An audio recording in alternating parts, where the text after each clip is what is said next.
We're now going to join John Briggs, Alice and the Money Tree, with Caroline Stevens. Welcome to a Stepping Stones awareness session. I'm with John Briggs today. He's written a book called Alice and the Money Tree. So, John, we met at an AV9 conference. It was about 3 months ago now. Welcome to Wiltshire. Welcome to the film studios. And now you know what we're up to. It's astonishing. I've never been in a film studio before, and a great pleasure to be here, and thank you for inviting me. Well, thanks for coming, and I wanted to hear all about your book. As we discussed earlier, Yes. I'd been part of an all-party parliamentary group on financial education for young people. Yes. And books such as this would have been invaluable to have taken into schools to help the teachers talk to the children about saving and not going into debt. So, John, can you tell me a little bit about your background and how you came to writing this fantastic book? Oh, well, heavens, I mustn't give my whole life story. I can only say that I only really discovered how the world worked about 10 years ago, when by accident somebody explained to me that money was issued as debt, and it came from nowhere at all, and it was a great conjuring trick. And But you had your own two businesses, hadn't you? I had. You'd employed about 75 people between the two businesses. Well, one business employed over 50, and perhaps the other one up to 20. And I retired a long time ago in when I was 53 years old, I think 1991, and lurked about ever since. And I was I can't believe I was over the age of 70 before I realised how money actually worked. And then I discovered that, for instance, John Maynard Keynes, who's wrote the book for everybody on economics, how it should be, and although I think he was a Conservative Member of Parliament, his policies are followed by the Labour Party and just about everybody everywhere. And he actually said that by our method of banking, which is called fractional reserve banking, governments secretly and unobserved confiscate the wealth of the people, the population, and only 1 in a million detect the theft. Now, this great man uses the word detect, and theft is clearly a crime. Yeah. So, I struggled with this for a little while. I couldn't understand how a bank could provide me with money, which quite happily would go in payment for an object, and yet not actually loan it. Yet somebody finished up with the money. That was what on earth is happening? Now, it's a conjuring trick. Nobody understands it. It took me some while to pull it all to pieces and to understand it. And perhaps I shouldn't talk too much about the understanding of it, because it's in the book, and it's hard to describe a conjuring trick, and it is so simple. So what did the banks do then? Because, I mean, I know that when I was doing their financial education work, we were being funded by a charity. It was mainly the Personal Finance Education Group. Yes. And they were being funded primarily by the banks and the building societies and the insurance companies to go into schools. And the concept was to have greater financial awareness for the kids. And of course, then I started realising that doing my own workshops, that I was doing budgeting for the 17, 18-year-olds because they were going to be soon leaving school and going off to university. So all these students, they all were given a job, an occupation. So they would stand there with their occupation, and the students actually had to choose which salary they felt would be the smallest and which would be the largest. And the students had to stand in a row with their job description. And it was interesting because we talk about banking, and we know that a lot of people make a lot of money from banking. But that masks the fact that in actual fact, when you go into the bank, you're actually on quite a as a banking clerk, Sure, yeah. you're on a very low salary. So it was interesting. It was a real eye-opener for the children, because the banking clerks were actually on the very lowest rungs, pretty much. Yes, of course. Yeah. You know, with the lawyers and the vets and the doctors on the Above other them, end. yes. So they would have to budget, and they would have to say the average amount to pay into for accommodation and insurances. People had never thought they'd have to pay for insurances. No. You know, if they were away from home, whether they're working away from home or students, they would have to protect their possessions. All these things that nobody really ever talks to people about. And I just thought it's such a valuable lesson for people, for teachers to get involved in financial education. Yes. And the teachers would say, wow, we didn't even know that. So, but it's a two-edged sword, because you got these banks and insurance giants getting their logos into the schools, because once an account has been opened with a bank, yes, you find that you don't tend to move from one bank to another. So, I mean, it's very lucrative from their perspective. Yes. Once you get the foot in the door, you've got your child, chances are you've probably got that child for life. Absolutely, yes. But I realised that working on this all-party parliamentary group, that we were trying to educate the kids to understand this sort of thing, but the small print, you know, the government reports were coming out that in actual fact, the small print in the banking side, the insurance side, was getting so small and getting so complicated that there was just no way that this sort of, you know, them going in was never going to help those kids. Yeah. So what do you say in your book? Well, it goes a level above that, or behind that, shall I say. You have to go a scene behind. And it would be a wonderful thing if this book could get into real education about finance. Real education isn't anywhere. As the great economist said, only 1 in a million people understand the theft, and it's theft.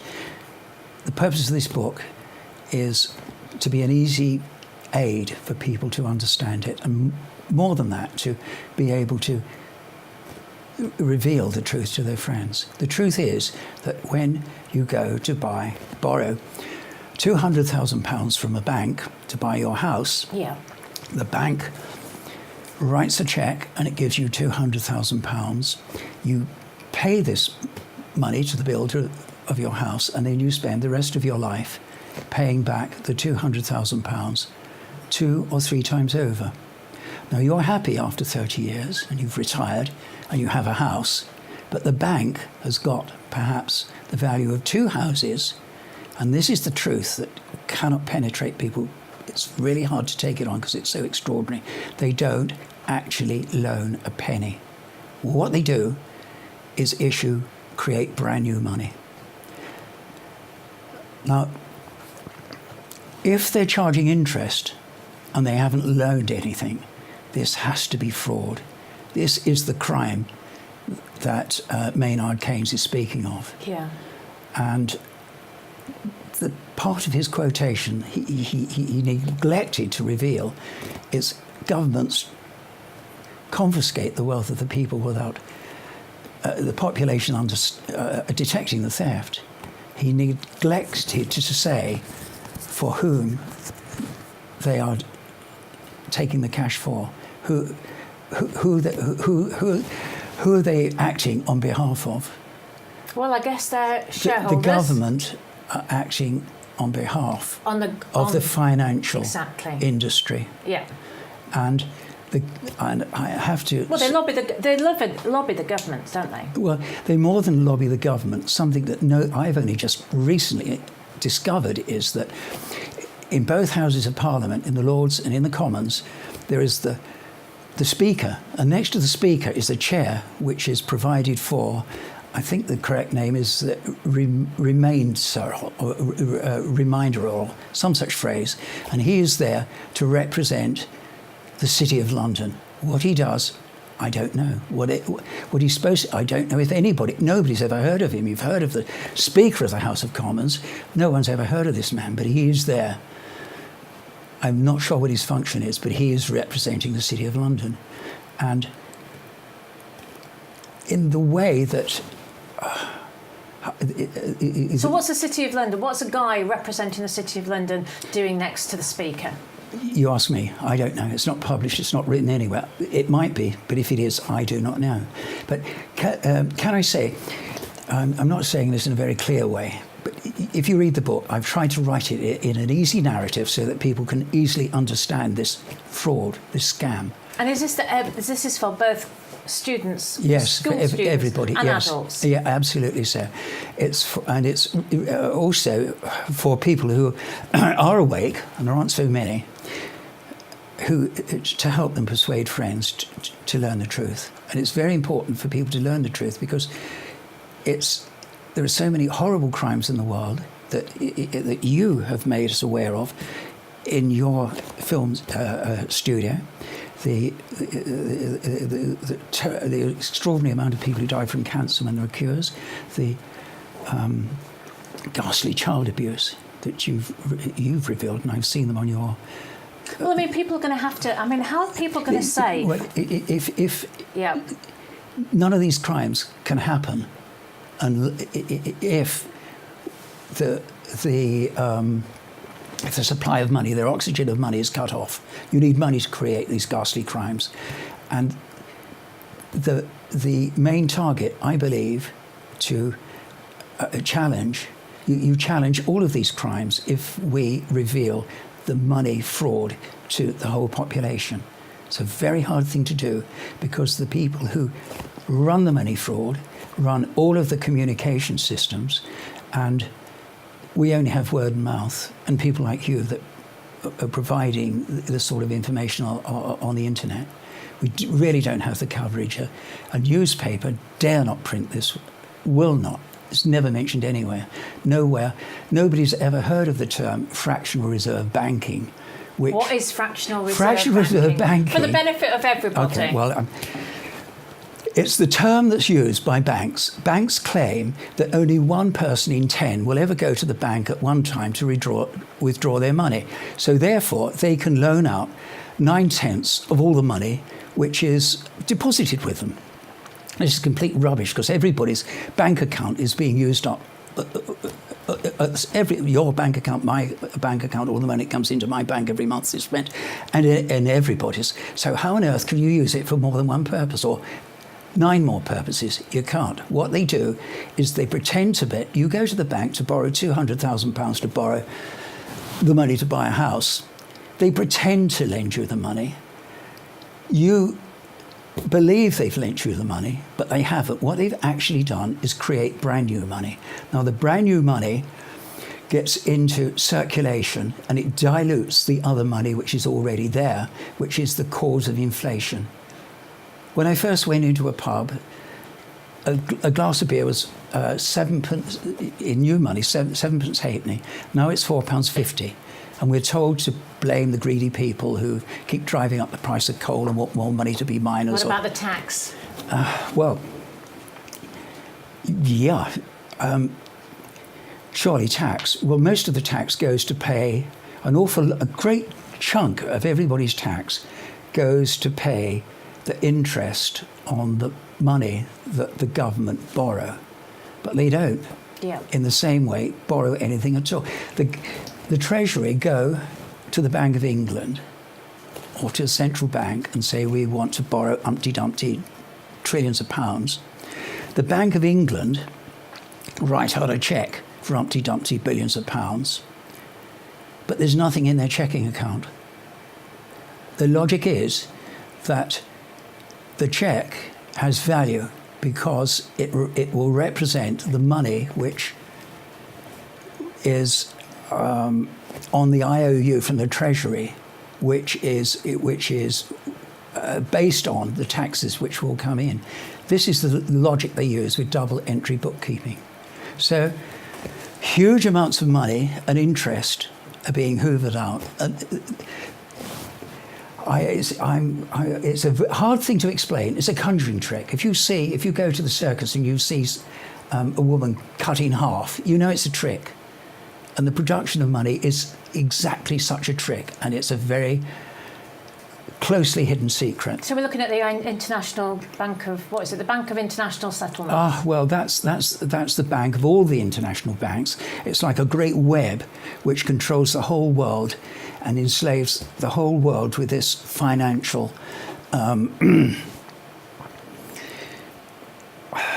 fraud. There's no other word for it.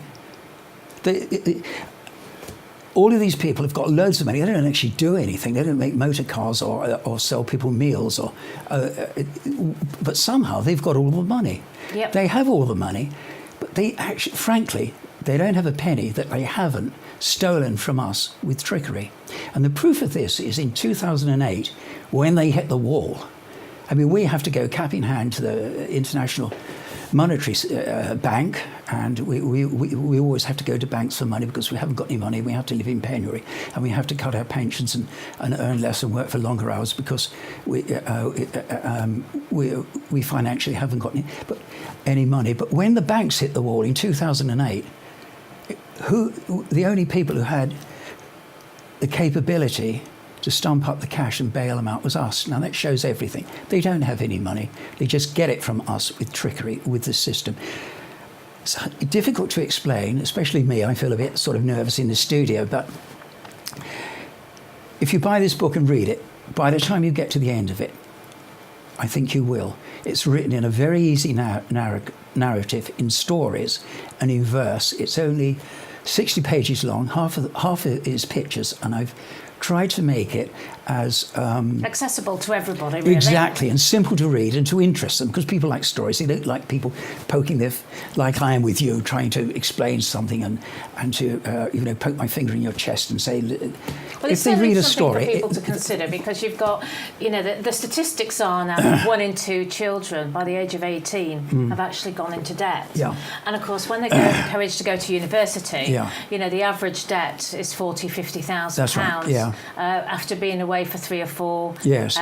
Years. Yes. And it's become normalised now, because yeah. I know when I speak to students who are thinking of going to university or at university, yes. and I talk about the debt, and it's so accept what? It. It's accepted, and they don't realise that this can affect their credit rating for years to come. And also, they'll say, oh, well, we don't have to pay it back until I earn so much. And it's like... The truth is, with inflation, they don't have to pay until they earn £25,000 or £30,000 or whatever it is. Yeah. But in 10 years' time, the basic wage will be that with inflation, with this money system that we're using, because the value of the currency is continually being devalued, with extra money not being borrowed, but being printed and being put into the available cash which is around, which just dilutes the other, the available cash which is around. Have you looked at credit unions at all? Not very much, no. Because that's where the people lend back to the people. Yes, that's good. Yes, I've heard that. We should do that. And also building societies. They conducted business, always did, in an honourable way. Me as an old boy. Strange that they've become banks, haven't they? Yes, they have. But there are 2 left, I believe. They will be much under pressure, I think, to change. Yeah. And they probably will eventually. Most people have to give in to the pressure of the people who own all the money. Can blackmail, can bribe anybody, they can control everybody, they control all of the media, from from Hollywood to the schools. They make sure that all channels of information, all of this information that we're speaking about here is suppressed, is not spoken anywhere. I looked at this debate where you were mentioned in the House of Commons, and I read it all. It was a great long debate about the subject, about how students need to be educated about finance and debt. And it's absolutely shocking and appalling that all of those members of Parliament all got up and stood on their hind legs, and not one of them had got a clue. He didn't understand that there wasn't really any debt. No. It was just fraud. And perhaps those that did wouldn't dare say it, because if they did, would they hang on to their seats for very much longer with the remembrancer sitting next to the Speaker? It's all heavily censored. There are a number of I've come to realise modern day heresies that you're not allowed to speak of. And usury is one of them. Usury used to be in all of the religions. It was always condemned. It was a sin and wicked, but now it's never mentioned anywhere. It's never spoken of. But become slaves when you're indebted. The whole world has become, globally, a huge tax debt farm. Yeah.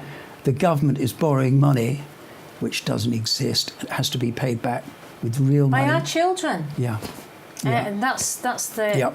I mean, that's why I was so... I just thought it was such a scandal as being members of the European Union, because I've been campaigning to get education, yes. all the kids to be educated, yes. to save and not go into yes. debt. And then when I went to a public meeting to hear about what the EU actually involved, yes. we were paying money back at an enormous rate to the EU, to unelected bureaucrats. For what reason? Yeah. To fund their gold-plated pensions. Absolutely, yeah. And their fancy buildings. All in on the game. Everything expenses paid. Yeah. And it just didn't seem right. Yeah. Because whatever anybody says, it's our children that are going to have to pay for it. Yeah, and it's getting worse, and it's getting worse, and people are worse off. I've come to believe than they've ever been. Certainly when, I haven't really, if you extrapolate how many hours you have to work, how many years you have to work to buy a house, or even how many hours you have to work to buy a pint of beer. I've worked it out for beer, but I haven't worked it out for the other essentials in life. Well, when I left school, you used to be able to borrow 3 times your salary. Yeah. No, it's 10 times. So pretty much, 10 times. So you're talking about more than 10 years yes. of employment. Yes, yes. Your best years of employment, probably, to actually pay back. And then, of course, your insurances, your stamp duty, and all those other things, incidentals. Yes. And then we've got to provide for our long-term care and our pensions. Yes. So it's, we're reaching a tipping point now when people must surely be waking up and thinking, well, actually, I can no longer sell or give part of my house away to my children because I need that money to pay for my long-term care. I mean, I was talking to somebody the other day who has been diagnosed with cancer, and their treatment will be paid by... one thing I would like to... Look, while I'm describing in my muddled way what debt is, you've got to read the book and then you really understand it. Another one of the great implications is that because the governments have to, we, with our taxes, have to pay back more than we borrow, because that's what you do. You have to pay back with interest. It means that, to use the American phrase, it's a dilemma. You're between a rock and a hard place. You have to grow the economy, which is why every 10th word or 50th word that a politician utters is growth, whether they are, whatever their stripe, whether they're a Labour, Conservative, or whatever they are. They keep saying we must have growth. Growth is down by 2%. You don't have to have growth. The only reason you have to have growth is because you have to pay back more money than you've borrowed. The alternative is you have to cut your pensions, work for longer hours, and cut your wages. Because of this usury system where we have to pay back more than we borrow, which is totally unnecessary, the government can... Money is just a token to represent real things of value. It's just a token declared value by the state. The government can supply these tokens, and they have done. The Bradbury pound worked very, very well in 1914 when they thought the economy was going to crash because we got involved in a war.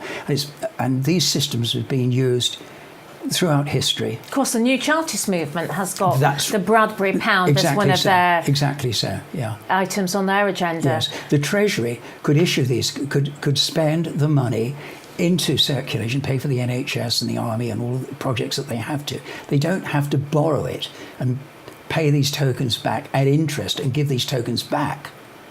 They could pay those into the pay them into the economy. Then this money would finish up, descend into the banking system, and it can be if the economy expands, they can put more money tokens in because the money tokens just represent the value of the economy. Or if the economy shrinks in size, they can, with taxation, withdraw some of the money from circulation to keep inflation parked flat. And if they did this, my pint of beer, which was 8p in 1963, would still be 8p now in 2028. Well, there's a thought. Yeah. So, okay, John, so what would you like to say to the people at home who are listening today? I would like to say to the people who understand what I'm talking about, although it seems to me I'm speaking in a very garbled way because I'm not very used to doing this, if they buy this book, I think they will find, my hope is that they will find it entertaining and they can read it easily and simply. I've made it, compressed it as much as I can. And it'll probably give them a different perspective on the whole situation. Yeah, they will see it slightly differently. But mainly, I'm hoping it's going to be an aid to help them wake their friends up, because it is the problem. It is so hard once people's mindsets are set. It's like a bad habit you've got in your head. You believe what you've always been told and you've learned. And this, what we're speaking about now, is so extraordinary to most people. They just can't take it in. It's such an extraordinary fraud. The human mind can't receive it.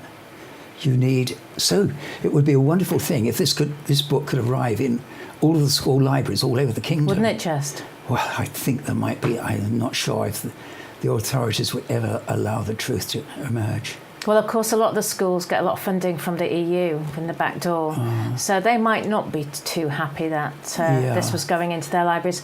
But anyway, John, thank you so much, and thank you to everybody at home. And I hope this has given you some food for thought, that our children need to be educated about our banking system.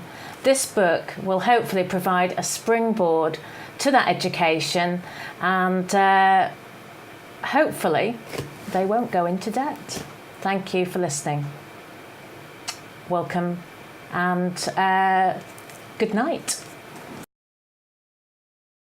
Welcome to Stepping Stones to Awareness with Liz Watson, Shadow Banking Regime with Caroline Stevens.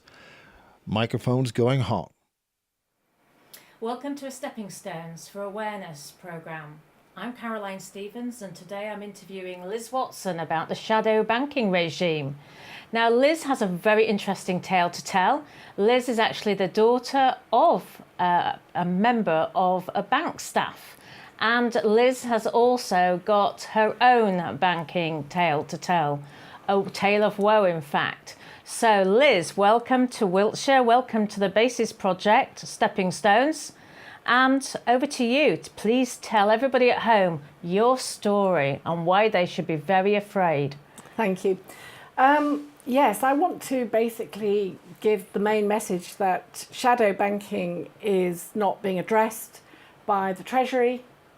Could I just interrupt you there? What is shadow banking to, most people probably just go into their bank branch, they have their current account, they may have a deposit account, they'll have their mortgage account. What do you mean by shadow banking? Well, shadow banking is basically like a dual system. It's where you've got the real bank and you've got the... Like the high street bank? Yep. And then you've got the fake bank, which is the shadow bank, which is trading off the real bank's name, but is not on the ledger of the bank, so it can't be audited with the National Audit Office. It's that bad. So what they're doing is they're running what they call escrow accounts or clone accounts, and they're setting up using fake sort codes, false account numbers, fraudulent numbers. They set them up without a mandate of authority, and it could happen to anyone. You could wake up in the morning like I did, and I discovered I had 10 fraudulent bank accounts set up in mine and my husband's name, licensed to steal, no mandate of authority, goes into autopilot, and if you're not careful, you could lose your shirt and your home and everything you own. And it's the most disgusting scam of the century. It doesn't seem to be talked about. Nobody's looking at the forensic evidence to see, well, where's the mandate authorising this account to be opened in my name? It's like, excuse me, I have actually telephoned Lloyds Banking Group, who... So basically, Lloyds Bank Group have got high street branches all over the country, and yet they've got this pseudo Lloyds Bank that trades off the back of Yeah, it happened before the merger, actually. The particular shadow bank, I don't know how many they've got. They might have 50 for all I know, any unknown number. But the particular shadow trading entity that's ruined the lives of me and my family and 400 other fellow victims I know of is trading as In Parallel Solutions. And I've spoken to a Lloyd's whistleblower who actually had run-ins with Fraser Mackay, who ran In Parallel Solutions out of the private banking unit in Manchester office of HBOS PLC. And In Parallel Solution actually appears on the paperwork that I've got, some of the paperwork. And it was run ultra vires of the law, ultra vires of the banking charters, the banking codes. It is ultra vires of the legal system. And it's ironic that we've had our lives absolutely hijacked by a big name law firm, Eversheds, now trading as Eversheds Sutherland. And I know they've done this to lots of people, particularly the Cardiff office, it seems. They've basically been working hand in glove with criminals inside of the banking fraternity of HBOS PLC, now trading as Lloyd's Banking Group. So do any of the staff, are they aware of the situation? Well, actually, let me correct that. HBOS PLC is now trading as Bank of Scotland PLC, but nobody talks about the dark secret that actually a shadow entity of In Parallel Solutions resulted in $250 million going missing. American dollars went missing in 2002 and has never been traced. And the Serious Fraud Office put out a press release in April 2008 or so, stating there was more than £100 million, well, $233 million went missing and not being accounted for. And I discovered through the most Kafkaesque nightmare ever over the past 10 years, since Eversheds came on the scene, interestingly, that Fraser Mackay was opening up an unknown number of fake bank accounts, which all were ultra vires of the ledger and obviously can't be audited. In other words, creating unregistered debt. And unregistered debt is not debt you can regulate because it's not on the ledgers. So the courts have no jurisdiction. So what Eversheds did was they conned us that we were debtors and that that they were acting for the bank, meaning Bank of Scotland. And we never had a contract with the Bank of Scotland. And it's just a horror story. It's like they go for you in the most ruthless way imaginable. So you found that through information coming through the letterbox, you had 10 accounts set up with... Actually, not all with HBOS. I found out in 2016 the picture started to unravel. Unfortunately, by that stage, I'd had a fraudulent order for possession put on my house by a very bent judge called Martin Allen Gordon Dancy, head of the family court at Bournemouth County Court. And that crook, who she's not fit to be a judge, rubber-stamped a void order for possession on my home without any due process of law. This is a home that you own outright? Yes. No mortgage? I paid cash for that house in December 1993, and I had no idea what had actually happened until it started to unravel after I got this shocking order for possession saying I had to vacate my house by 4 p.m. on the 29th of July 2015. Can you imagine? How much notice did they give you? It was equivalent to about 3 weeks. 3 weeks. I was absolutely panicked at first because I was still bewildered and I didn't know what they'd done. And in that time, I found out what had happened. I'd had a crooked solicitor use my ID and my address. He was acting for the vendor of the house, and he basically stole the freehold title of the house, and he stole all my purchase money. I only discovered this because I found out from going to Northern Rock, where the money was parked to buy the house for cash, that the money had been taken on the day we were given vacant possession, but we didn't get any consideration for that. So we didn't get the title, the freehold title, transferred to our names, which is what's supposed to happen. So what happened with the land registry then? Well, this guy, David Webb, he'd created this false deed. He basically created a fake lease, which was, I didn't spot it at first. It was my mum who spotted it in January 2015, that it was on a fake title number, and it had an extra digit added on it. And all Land Registry could say to me was that it was erroneous. And John Pownall, who's supposed to be the head of litigation for England and Wales, said to me, "Oh, well, I can correct it." I said, "Well, how?" I said, "The slip rule under your rule says you've got 56 days. And he looks to the guy next to him and said, "Is that right?" You know, he didn't even know the rules. He's supposed to be in charge of litigation. He said that to me, but he was actually the land registrar. And I told him I was coming to see him in December. Actually, it was December 2015. So, yeah, we spotted the fake title in 2016. He told me that, I told him I was coming to see him in December in 2015. And he said, "Oh, no, you don't need to come." I said, "Yes, I do. I want to know what's been going on." And he said, "Well, I'm no longer the land registrar." And I said, "What? How can you not be the land registrar? Why have you suddenly relinquished your post?" He said, I said, "What are you?" And he said, "I'm the head of land registry for England and Wales." I thought, that is so suspicious. And sure enough, when I got there, I was treated like dirt, very cagey. They were withholding documents. My mother was with me. She kept saying, "Where is the freehold? Who's got the freehold?" And he kept pointing to the computer, but he wouldn't show us the freehold. And then he said, "Well, documents have been destroyed." And we said, "What? You've destroyed documents?"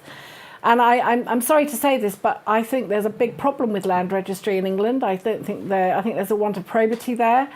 I'm not sure they're being straight with the public. I think there's some shenanigans going on, to put it politely. I mean, a lot of people at home, I did a recent posting on Facebook, and I said to people, "Do you know you're going to have your house at the end of the day, even if it's registered with the land registry?" Because we'd heard a tale not so long ago about somebody having it removed by the police, of all people, off the land registry, and they own the property outright. There's something very strange with land registry. I actually don't trust land registry. I think they should be overhauled. This 2002 Land Registration Act has created a hotbed of fraud, everything electronic. It's very hard to identify veracity of electronic documents, isn't it? And they seem to be in on all kinds of irregularities that are happening with property, illegal asset transference of properties. I think it was in Twitter, actually, in January this year, 2018, that Andy Verity, from the producer of Panorama, he actually made a very interesting tweet that I think it was 23,000 properties from England have been funneled into the BVI and foreign ownership, corporate ownership. And I'm thinking, oh gosh, how is that happening? And I do wonder whether that's happening through shell companies provided by the likes of Eversheds, who've got these umbrella companies set up, Ever Director and Ever Secretary, which have got thousands and thousands of shell companies under their umbrella. And there's all sorts of, it's like a parallel universe, you know, there's asset stripping going on a monumental scale, which is not being reported. People are being ejected and forced out of their homes on fake paperwork, using false instruments, fake accounts, and book entries. Is anything going through the courts at all on this? They use the courts to launder the money. And I many people have said, and I join them, the British courts aren't fit for purpose. They're demonstrably unfit for purpose because there's a huge problem with, you know, at the end of the day, we're all human. Judges are human beings. You know, they err. They err. Some of them are dishonest. They're, you know, feet of clay. We can't think. You see, everything in England's operating on the presumption, the wrongful presumption, that judges are whiter than white, that everybody's honest and everybody's upstanding. And unfortunately, that's not the reality. Well, they're judging us, aren't they? Yeah.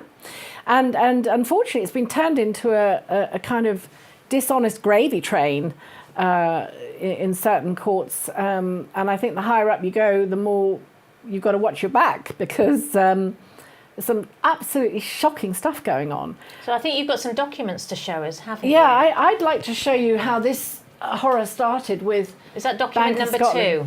Yeah, document number 2 is basically supposed to be a bank statement. Sorry about all the writing on it. But it was nothing more than a book entry. This is supposed to prove that I received a loan of 345,000 sterling. The fact is, I never got a penny. The fact is, the reason I never got a penny is because it was a scam being run by Fraser Mackay. And Fraser Mackay was the head auditor of HBOS, and he worked there 34 years. Has he retired now? He retired back in 2002. In 2001, he left the bank when he found out all the monies he was illegally pooling in offshore accounts around the world were frozen by the American authorities, the SEC. And he bolted out the door, and they set about bringing a kind of scapegoat, Shin Ganga, who's in prison now as we speak, and he was one of his agents, and Mackay had about 35 agents. But anyway, this document, as you can see, it says 345,000 withdrawals, and then it says payoffs. But the problem with this document is it was a fake account, and I didn't know this. And I only found this out in 2013. And I was told after lots and lots of waiting and being put through to different people, I was told that the account was, they didn't recognise it, and they asked me again, and then they said, admitted that there was no drawdown against my name, and this is showing a drawdown. I don't know where that money went to, by the way. And then essentially, that shortly after that, the following month, I'd gone to the Financial Ombudsman. They intervened, and document 1, this letter arrived referring to this account of document 2, which is showing the same sort code, 122456, which was the Manchester office where Fraser Mackay, head auditor of HBOS PLC, was a director. What's missing off that letter? What's missing is the account number, because they tell me they couldn't put it in writing if the account didn't exist. So that's why it says 0000, but it does have the sort code. And they said they're satisfied that the account was opened fraudulently and that my credit rating would be restored. And I thought that would happen. Unfortunately, it didn't happen, because Eversheds, who were lurking on the scene since 2008, misled the bank through John Pownell at Land Registry, because what actually happened was I remember calling John Pownell in 2013 around May and saying, like an excited Labrador puppy, I said, I found out that the bank accounts are not on the ledger, and I keep getting this, they can't find them on the system. And then, of course, I got the proper evidence in 2013. I've got it all on tape. And he said to me, later in the year, in September, I found out, and he said, "Who told you that?" And he wanted the names. And I said, "Oh, is that so you can take this false charge off the register?" And he went, "Yes." Anyway, he deceived me, because he went straight back to Tim Pyle of Eversheds. Tim Pyle was a partner at Eversheds. He now works at Hambrose Bank. Totally crooked solicitor. And have any of these people been to court at all through this scam? He used to turn up at court, sit very sheepishly and quiet at the back, and then he bolted out the door, Pyle did, in January 2015, when it was a few weeks after I discovered that the accounts were all fake. I discovered actually the first inkling in 2013, but in 2014 I discovered that the claim that Tim Pyle had purported to bring against us had never begun in law. I'll come on to that in a minute. And that's why he bolted out the door, because if a claim is not actually issued by the court, then if it's not sealed by the court, it's not been issued. And if it's not been issued, it's not begun. And if it's not issued, there's no service. They have to have a certificate of service to show they've delivered it to you and that all parties have it. And then they open up what's called a case management file, but they never did that. And this is the scam. They deceived my husband and I for best part of 10 years through HM courts. It's an absolute scandal. It's scurrilous. We've been deceived into attending the courts under false pretences that we were debtors and that we owed this money and that they were acting for Bank of Scotland. It turns out they were acting for this shadow bank, calling itself Bank of Scotland, but it was really trading under this name, In Parallel Solutions. And so basically, corrupt solicitors are working hand in glove with shadow banking. Yeah, exactly. It's the solicitors that are the facilitators of the frauds. Without them, I mean, the banks couldn't do it on their own. They depend on the legal mafia. They depend on dishonest, disreputable solicitors who just, milking the gravy train to make money off false instruments, because basically a fake bank account, a fake bank statement is a false instrument. A fake bank account is an instrument. And I was so gobsmacked when I found out that account was actually fake, because I'd actually paid, like an idiot, something like nearly £101,000 interest into it on the lie that there was an investment set up in our names by Fraser Mackay, which he was the trustee over, which didn't exist. And he did this to everyone. So the question is, how many millions of pounds has Fraser Mackay stolen through these fake accounts? So how many people, did you mention you were part of a whistleblowing team of 400 people? Have you got a group of people No, together? there were 400 victims in this particular fraud. It was called the Vavasseur fraud. And a Vavasseur was a company set up in the Bahamas in the mid-90s. And there was two phases of it. And it was Vavasseur Part Mark 1 was run out of New York originally in America. And then there were some problems that took place, and the people of the operators who worked with Fraser Mackay in the 90s, I believe, then passed the bomb over to Dobb White, Midland's accounting firm. Shin Ganger and Alan White were the two partners, and they're in prison now as we speak. They were in prison for conspiracy to defraud and bribing a US official in 2008 after an 8-month jury trial before Justice Langstaff at the Birmingham Crown Court, where I was a vital witness and I gave evidence for about a week. And I can honestly say, hand on heart, if I'd known then what I know now, I would have given my evidence completely differently. I discovered that Fraser Mackay had gone in as a witness for the prosecution counsel, can you believe? And he was running the fraud. Really? All the evidence points to the fact that Fraser Mackay was running the heist, the fraud. The money disappeared.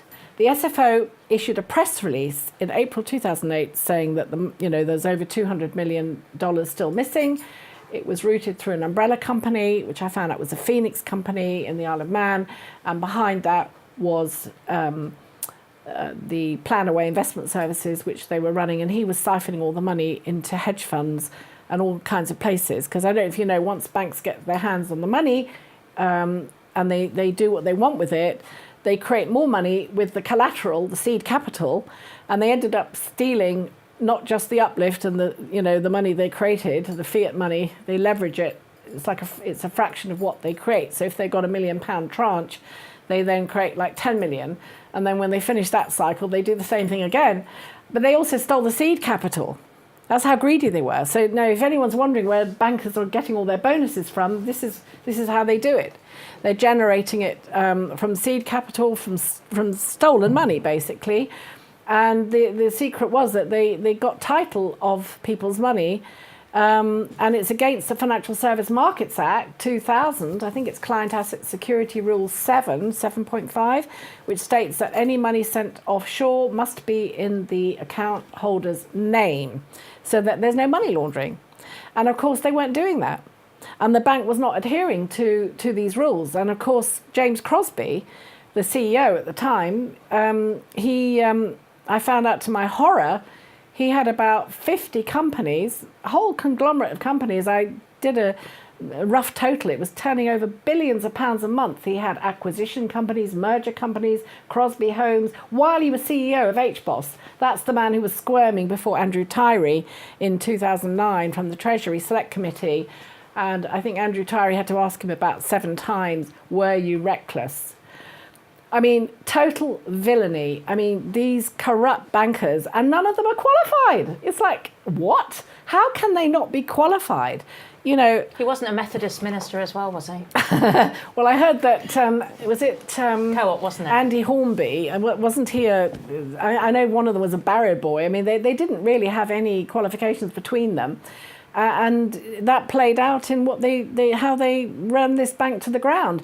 And I rang up Lloyds Banking Group before the merger and warned them, spoke for about 20 minutes about what I knew. And I said it would be catastrophic if you merged with Lloyds. Why are you going to contaminate Lloyds Banking Group? And this sort of man in a grey suit just listened very, very quietly. And then after I'd finished, he just said, thank you. Click, off goes the phone. They didn't give a damn. They had made their minds up. It was a done deal. It was done and dusted. It was a dishonest merger. They knew they'd had a secret bailout of £25.7 billion from the Bank of England before the merger. Did you know that? They'd had a secret bailout because Bank HBOS was trading while insolvent. If any of us traded while we were insolvent, we'd probably go to prison for it. These guys just got away with blue murder and then get a secret bailout from the Bank of England. What on earth is going on in this country? That's what I ask myself. But do you know what's so shocking about this story is that it just highlights how corrupt the banks are. And we were talking about my past working for financial charity a few years ago, and I was on the all-party parliamentary group for educating young people about saving and not going into debt.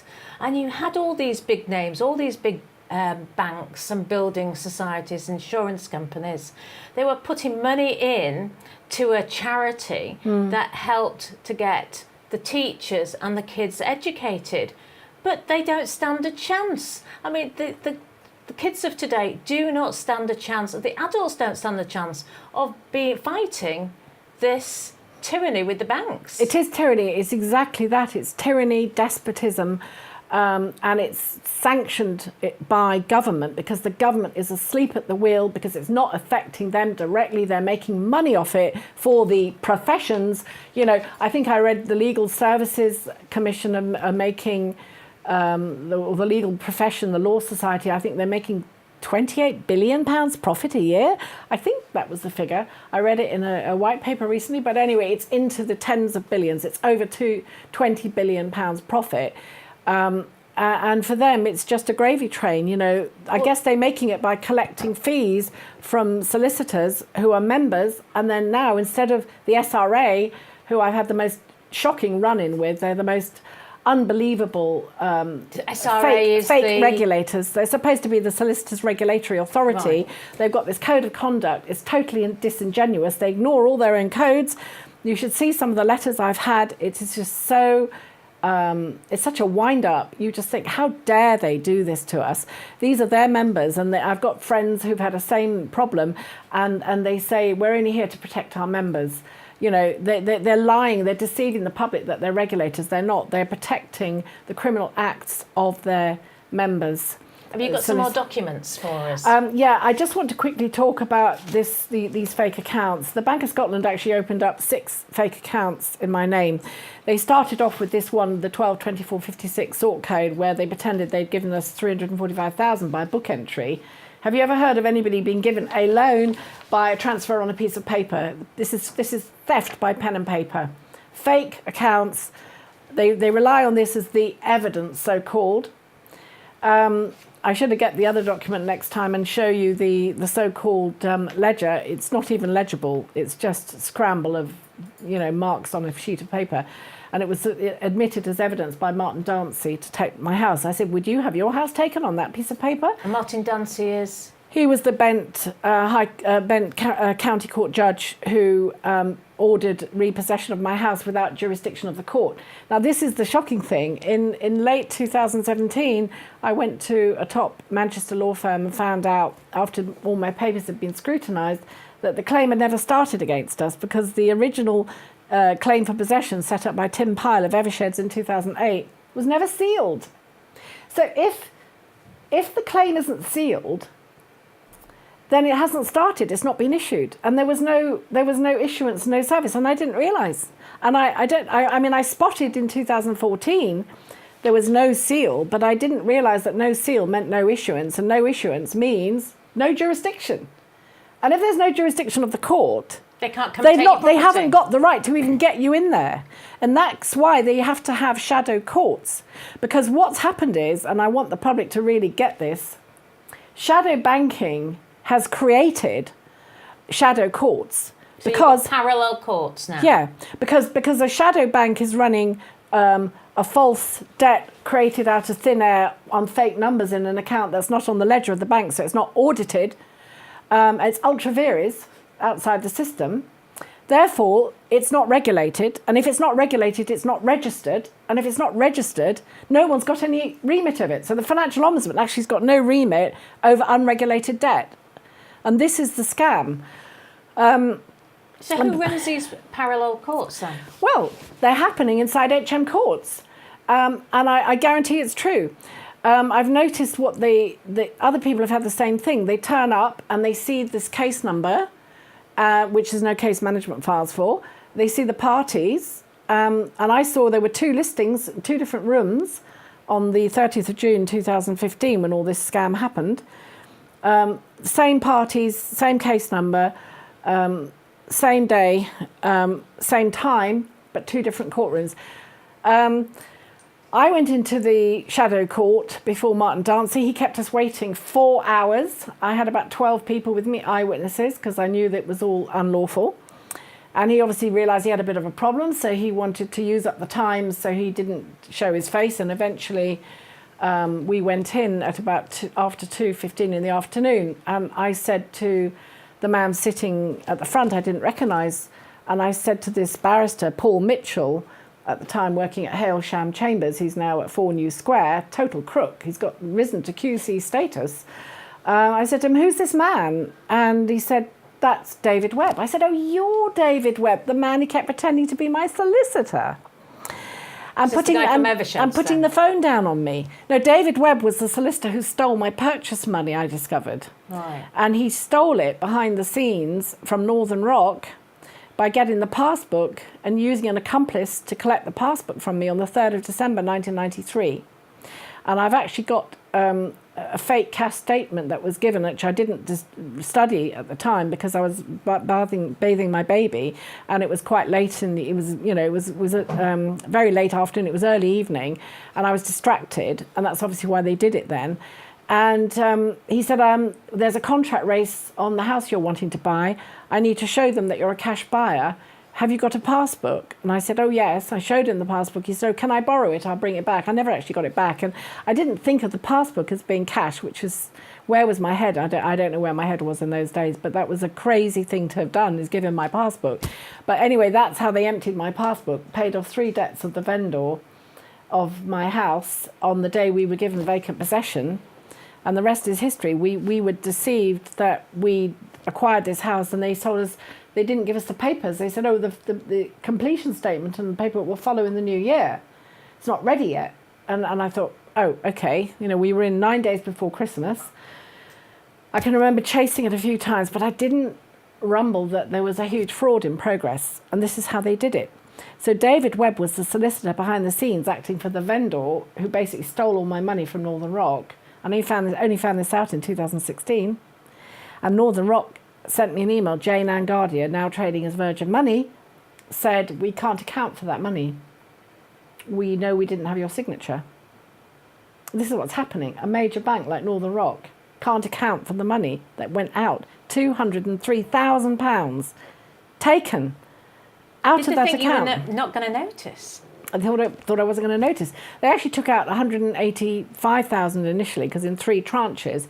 And I found at Land Registry the correlative evidence, which was correlating evidence, which was basically 3 transactions had been paid off on that day, totaling the same amount of the vendor. That's probably why he got out the house and gave up the house. But I got nothing. In other words, there was no what's called consideration under the Bill of Exchange Act 1882. We have to have consideration. You give something of value, you get something of value, supposedly. And it didn't happen. So I wasn't very well at the time. I had disability. I was actually registered epileptic at the time. Thankfully, I'm not now. But I suffered it for 20 years. And I just had cognitive problems then. And, they knew I was disabled. They must have seen me coming. And this is what happened. It's that easy for white-collar criminals masquerading as court officers, because every solicitor is an officer of the court. Every court staff working there is an officer of the court. Barristers are officers of the court. And they are doing some of the worst, heinous crimes in human history. what the heck is going on. There's no penalty, it seems, that, really people who are in high rank, who breach public trust and breach their position should be very, very heavily penalised with jail sentences and, heavy fines. But because we seem to have a no-touch regulatory system in England, and the worst of it is that all these so-called regulators like the Financial Ombudsman Service and the Solicitors Regulatory Authority and the Information Commission Office and the whole enchilada, the whole lot of them, that none of them say they've got a remit to cover fraud. The minute you mention the F word, they say you've got to go to the police.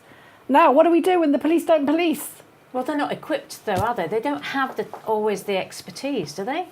Or Well, they're stretched. They must be The stretched. police, there's a budget issue, but there's also another logistical issue, which again is not being addressed by Treasury.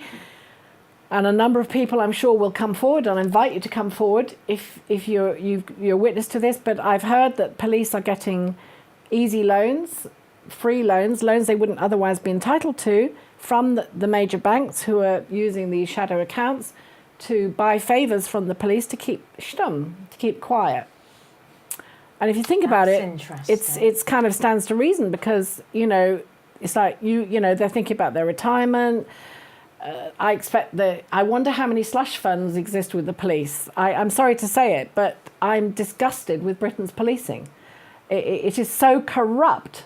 We seem to have a very corrupt infiltration across the 46 corporations calling themselves police forces. Dorset Police is one of the worst. I've had the most terrible time. In all these years, over 13, 14 years, they've refused to investigate my case. Anthony Stansfeld, who's my hero, and he's the most amazing, remarkable, upstanding crime commissioner for Thames Valley Police. How come he got involved? Because you don't live in his area. I don't live in his area, but he was behind the jailing of the HBOS mobsters in the Reading Quayside fraud in February 2017. And I was so impressed with the work he'd done, in finally convicting these bankers. Although really they should go after James Crosby, because he was the beast at the top. What happened to him in the end? I don't know. I'd quite like to know. He seems to be in hiding. I think he had to surrender his knighthood, or it was taken off him in 2013, because he quadrupled the bank's profits on paper using what I've been describing, heists through the shadow banking, private banking unit, which is a hotbed for fraud. And nobody's dealt with it. The PRA should be dealing with this. The FCA should be dealing with it. The PRA standing for? The Prudential Regulatory Authority, part of the government. They're like the highest ranking, mainly actuaries, aren't they? They're on a par with the Treasury. Bank of England doesn't seem to want to know. I'm sure they know that people are being stolen from. We are having our assets raided and illegally stripped from us using false paperwork and big name law firms. Anyway, this fake account, this 122456 Which document number is that? Number 2. Number 2. Was migrated a further 5 times. And the latest account was apparently opened in November 2011. And I'd like you to turn to document 6. And document 6, the last one. And document 5. Basically, if you look at document 6, you'll see what a counterfeit bank statement looks like. Document 6. There's no phone number showing. There's no fax number showing. It says branch name, specialist banking unit. What does that mean? What does that mean, specialist banking unit? It says my name and my husband's name. It's got our address. This is what I mean about identity theft. We didn't open this account. They migrated it on their own volition, a private cabal operating in the private banking unit under the wing of Fraser Mackay, who carried on the cover-up for 18 years so far. He took early retirement. He went round the world on trekking holidays. Please Google HBOS Nick Wallis, Wallis. I did a documentary with Ian Fraser, the renowned author of Shredded, Fred the Shred from RBS, Royal Bank of Scotland, in 2014. It was broadcast on the 3rd of March 2014. If you look at that documentary, you'll see there's lots of slants where it says there's no suggestion Fraser Mackay knew it was a fraud. Well, ladies and gentlemen, the following year, after it was broadcast, I found out that Fraser Mackay was running the fraud. And I got his transcripts. How did you manage that? I had to pay a lot of money for them. And I had a devil of a job getting them. But his transcripts from the Crown Court trial, where he pretended to be a witness for the prosecution counsel. Right. And he was really the protagonist. And I think what has happened is he turned the Queen's evidence. Right. If anyone wants to know what does it mean, turn the Queen's evidence, it looks that he gave himself up on the 12th of August 2002 to the Serious Fraud Office and said, right... Squealed and said, protect me, I'll tell you everything. Did he? And in return, he got protection from the Serious Fraud Office, and they should be called the Serious Farce Office, because they totally screwed it up. What actually happened is he didn't tell everything.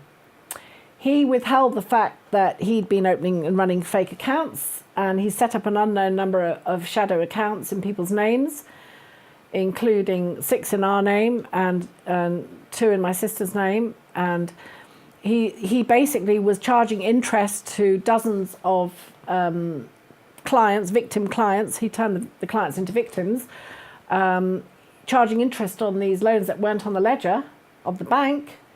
And where did the interest go? Into the shadow account, which was supposedly called a servicing account. It's interesting there are no phone numbers on these documents. It is. But what's interesting about Exhibit 6 is look at the balance. It says £407,024.19 OD, overdrawn. That was document 6, was it? Yeah.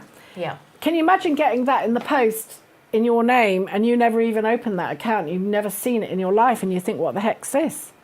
And I rang up the bank straight away on getting that in 2013. That's how I discovered this horror story. And they said, there's no such account. They said, there's not enough digits. Look at the numbers, 0535318, not enough digits. Hallmarks of fraud. Lloyds Bank, if you're watching this, perhaps you'd like to listen to the 300 plus tapes that I have of phone calls with you where your staff have just banged the phone down on me. Bang the phone down. They refused to speak to you, didn't they? They are hideously corrupt. They ring up and I ring them up and I say, I've had this bank account open in mine and my husband's name that we didn't mandate. What is this? They bankrupted me on the back of this fake account. How can you bankrupt somebody on a fake account? That's the insolvency service for you. I think they should be called the insolent service, not the insolvency service. So have we got any more documents left to see?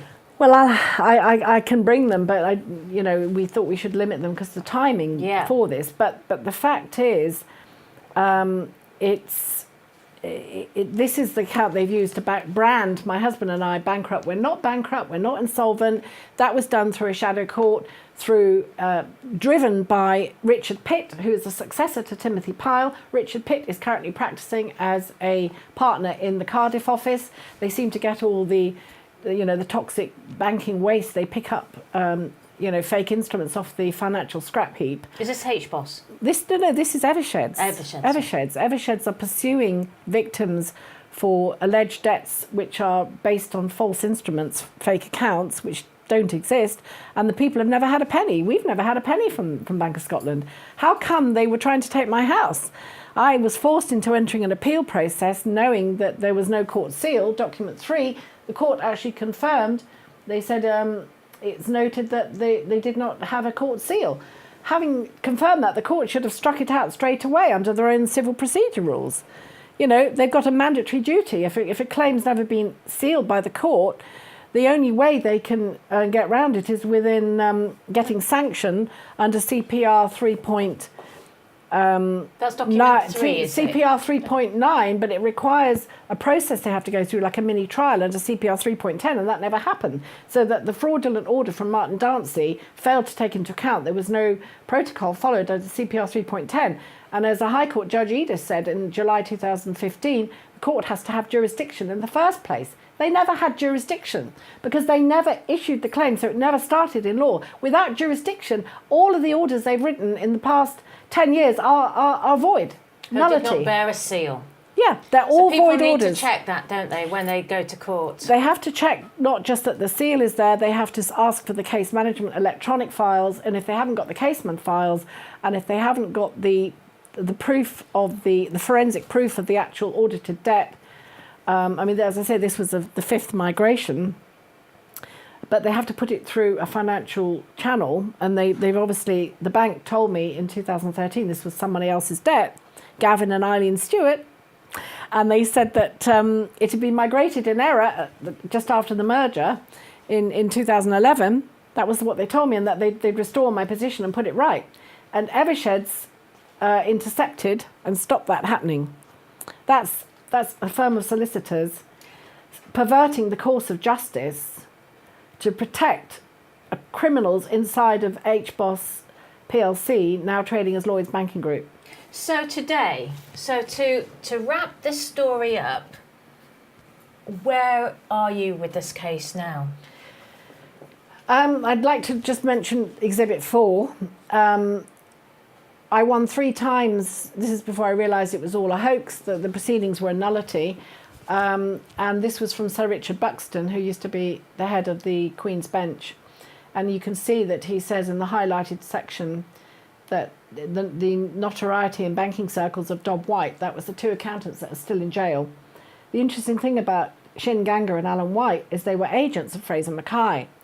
And I found the name of all the agents. I've got them on a list. There's 35 of them, and they were all mostly from IFAs, independent financial advisors, to give credibility to what they were doing, which was conning people that this was the best thing since sliced bread, and that there was this tremendous business opportunity, investment opportunity, endorsed by Bank of Scotland.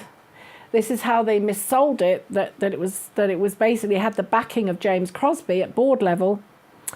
And it turned out it was a massive heist. It was organised crime. It was a big, fat Ponzi scheme, circulating the same bunch of money. There was 28 banks involved. I've got the numbers and accounts of all of them all around the world. This is Fraser Mackay. He's got a hell of a lot to answer to. I hope he's the next one to go down. He's another Lyndon Scowfield who denied everything right to the bitter end. It ended up costing Thames Valley Police £7 million to pursue and nail the fraudsters inside of HBOS PLC, David Mills, Michael Bancroft, Lyndon Scowfield and others. This is a parallel situation which happened through In Parallel Solutions earlier than the Reading Quayside fraud, which has had a lot of publicity. Reading Quayside targeted small and medium enterprises. Vavasor Dobb White targeted retail high net worth clients. They called me and my sister high net worth because we didn't have any mortgages. We didn't have any genuine mortgages. Webb had created various mortgages, which I didn't know about at the time, and I can prove that they're all fake. Because So Webb had 4 banks this. involved. Well, you've got a lot of people watching this who think it's not going to happen to them because they own their houses outright. But you've shown today that in actual fact you're just as likely. It could happen to anyone. I would say to anyone watching this, check the records at Land Registry, make sure there's no uninvited charges on there, because to put a charge on a property that you have to grant the deed, you, the equitable title holder, have to grant the deed. Banks keep a lot of the deeds. Yeah, but the fact is there's the equitable title and there's the legal title. Only the equitable title holder can grant the legal title. So the legal title is an inferior title. But what's happening is these crooks inside the banks who are working hand in glove with big name law firms and bent solicitors. I'm not saying they're all bent, but there's some very good solicitors, don't get me wrong. But I've lost confidence in the legal profession because of my experiences with them, because they all seem to be perpetuating this nightmare that's gone on for nearly a decade and still in my house, thankfully. And the reason I'm still in my house is because I've fought them tooth and nail, and I've actually gone the forensic route. And I've said, show me the money. When did I get the loan? Show me the signature and the original mandate of authority that entitled you to open up these accounts and migrate them without telling me. This is like a runaway train. It's like autopilot. This is what they're doing. How many people have got a shadow account? The only way to find out is to say to the bank, I invoke my rights under the Bankers Book Evidence Act 1879. That entitles you under strict conditions to inspect the original ledger of the bank, which has to record every single mortgage and every single account that is opened in anybody's name, because that's supposed to be what is audited. And how much has this cost you in legal fees, as a matter of interest? I just shudder to think. It's what it's cost me in my health, my family life, my relationships, my married relationship. I haven't been able to live with my husband. We've been targeted. We had to take our lives separate ways because he couldn't stand. It made him ill. It gave him cancer. I was nursing him in a foreign country in 2016. It was all stress induced. He just couldn't hack it. We were being voraciously pursued by hyena solicitors at Eversheds. Richard Pitt, currently, who's still going strong. He's done the same scam on my sister. Lots of fake orders. Paul Mitchell, barrister, I found out I believe has been creating fraudulent orders in the name of various judges, impersonating judges. This is an incredibly serious offence. They're not sealed. So basically, either. We'll wrap this up now, and we'll just leave it at the fact that you are still in your house. I'm still in my house by the grace of God. By the grace of God. Taken a stand in truth. I stand in truth. These people are cowards. When the push comes to the shove, they're out the door. None of them want to answer. Eversheds refused to give me any disclosure of any evidence. I said to them, "Where's the contract? Where's the contract?" They haven't got a contract. The civil court, the county courts are civil courts. Civil courts rely on the law of contract. You have to have a contract to enforce it in a court. Otherwise, there's no cause of action. So when you see, what the hell's going on? I fought for Brexit, and it's been the financial industry in particular, which has been vociferous in saying we want to remain in the EU and protect our situation in the City of London. What would you have to say to those bankers now? I just think it's a big distraction campaign. I think what really matters is, we've all got the same needs. We all need a home. We all need clean water. We all need clean air. We all need land to grow crops. We don't want GM foods which turn into Frankenstein, vegetables which cause cancer and so on. We don't want contaminated water with fluoride from the chimney scrubbers, that's being toxic waste being dumped into our water supply. We don't want 5G either. We don't want 5G, which is causing stillborn. You were telling me the horrors of that. We don't want to be owned and controlled by global elites, an incompetent state which is faceless. We all need a home. If it was happening to them, it would be a different story. If it was their kids being stolen, they're stealing our children, they're contaminating our water, they're poisoning our skies. These chemtrails, these toxic chemtrails, these oblique lines that you see in the sky on a beautiful sunny day, and you think, what's that? And you can see them going crisscross all over, and I think, what are they doing? Is this just experimenting on the human race to see if we drop dead? Why are so many children now autistic and suffering ADHD in our schools? There's a massive upsurge in cancers, 1 in 2 illnesses now, and cancers, and even knifings from this 5G, which is causing people to go loopy and murderers. And the mental health, I honestly think it's because they've been deceiving the British people for so long, and the inhabitants of these lands, our rights are not being upheld. It breaks my heart. I just feel very, very passionate about exposing what's happening. There is no law in England that allows a mortgagee to dispossess a property from a mortgagor. No law supports it. What is going on? We are the creditors. We are the creditors. They are the debtors. When you play Monopoly and you turn over Mayfair or Pall Mall and you mortgage it and you release the money and you build the houses or whatever, when you pay it off, you can turn it back and use it again. And that's actually when you can buy the houses again, of course. But the fact is, it's still your property. Just because you mortgaged it, it's still yours. The bank can't repossess it because they didn't possess it in the first place. And I've got some very good links if anyone's interested to really study this, to get your head around it, because they are conning us in the banks. They are reversing the roles. They're turning the tables. They are deceiving people that they owe money. Banks do not lend money. They issue credit. It's a different thing. Issuing credit is what is what I showed you on that exhibit with the the first one. Was it number 1 or number 2? Sorry, I'm just trying to find it now. Yes, it's exhibit number. Well, basically, they're not 2. lending out any of their own money. They're not lending out their own money. They are using your money, and they're facilitating credit to be created. But the trouble is, they're not obeying their own rules. They're disregarding.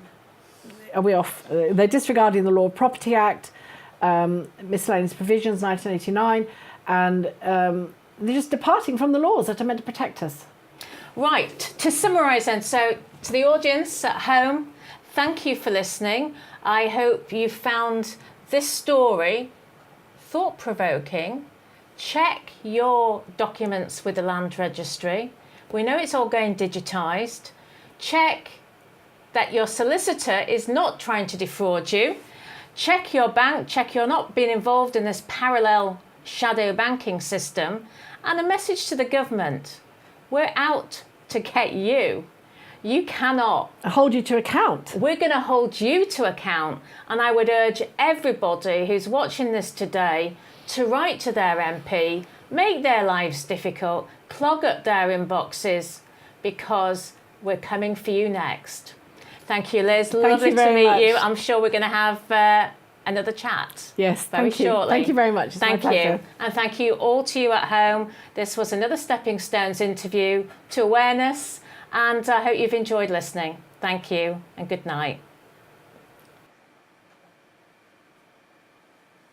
Welcome to a Stepping Stones interview. My name's Caroline Stevens. Today I'm interviewing Jason Liasatos.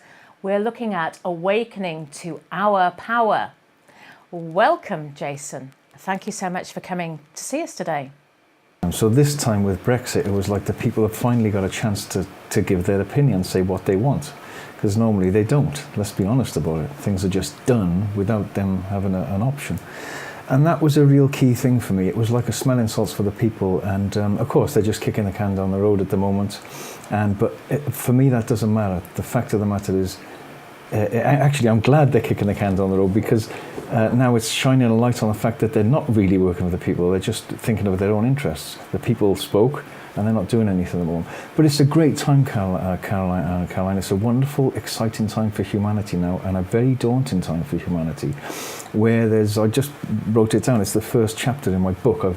My book's called The Emergency Transformation of Human Beings. When did you write that? 7 years ago. It was a brave title then, Caroline, but now it's not so brave. It's like it is an emergency for people to now take their power back, and Brexit was part of that. And the word, I just want to say about the word epoch. The first chapter was called a new epoch, yeah? And the word epoch comes from the Greek word epoche, which is, I'm Greek, so I know, and it means stoppage, right? And that's where we are now. You're seeing this in humanity now. So many people are getting a whiff of smelling salts, and it's a whole new phase for humanity. So, and the reason I like the word stoppage in epoche is because I give the analogy of a birth. When a woman's pregnant, and there's a point where the pregnancy stops, and the birth begins. And I truly believe we're there now as humanity. But, this is the big but, the caveat, we've got to push and do our bit to bring that new birth of humanity into its fruition. And we are the midwives. We're the midwives. Every human being on this planet now is a midwife for a new way of being on this planet, be it people that you interview who are talking about a new way of thinking and being. But whatever we do, we have to now step into those shoes as midwives and take responsibility, Caroline, for people who haven't been born yet. They're relying on us right now, here, you, me, every human being, to take responsibility. We actually manifest a new world into being, and that's why I like the title of the show, you know. It's like the Lord of the Rings scenario for me now. That's what I see. The human beings are reawakening and finding their power again. And another quick thing which I think is very, very timely and poignant now is that before, in years gone by, when there was injustices and immoral things done in government and in the higher echelons of the pyramid, if you like, of corruption, lies and cheating, then there was always quite a big molasses slowness gap between those injustices being done and then being discovered. And now what you're finding, and we all know this, and it's an exciting time, is that molasses slowness gap between injustices being done, whatever they are, and the spotlight of truth shining brightly on their faces. Gosh, that's so poignant, because I know it's closing. It's shortening. It's shortening. Because on the Brexit front, I've been vigilant in watching how the committees have been working and who's been presenting the evidence to the MPs. And then I look at the background of those presenters, and I realise just how corrupt the systems are. And so I've got a network of people, and I write to the MPs and then tell the people that this is putting a spotlight here. Our MPs are failing in their duty to put us first.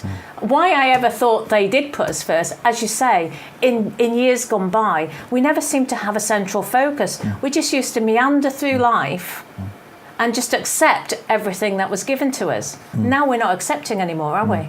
They never put us first, Caroline. It was always a myth. It was a lie.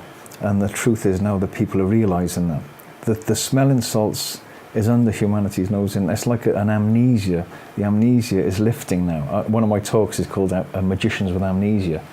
And I like to remind people that we are great magicians, shamans, magi's in fact, who have got tremendous powers, whether you believe Jesus was here or not. One of the things I talk about is that we've forgotten that tremendous power to manifest, yeah? And well, actually, talking about Jesus, I think I told you the tale earlier about... We're all Jesuses now. We've got to take back control. The gentleman who went to a magistrate's court, and he refused to adhere to their unfair ruling, and he said, I want to bring God into the equation. He must be, I need to pray here. And the magistrate said, no, you can't. No, he said, yes, God says I have to. And he got on his hands and knees and prayed. And those magistrates jumped up and ran out the room. What does that tell you? I've had great proof of that in my life. And back to the molasses slowness of something being done and it being exposed with a huge spotlight of truth on it. The same sort of thing goes with the molasses slowness of time between a decision and its fruition. And people must remember that, and you can see that happening now. So how, you know in your life now, that gap is also shortening. When you make a decision to do something, Caroline, there's always a molasses slowness gap between the decision and its fruition, whatever you're doing, whether you stand up and walk over there, or whether you order a car, whether you order a gun.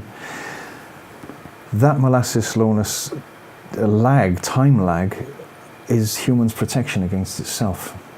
Right? If you could do something quicker now and make something happening quicker, there'd be mountains of Ferraris and naked women everywhere, because people aren't responsible enough now at the moment in their current condition to be able to take on that responsibility of making things happen quicker. We can all do it.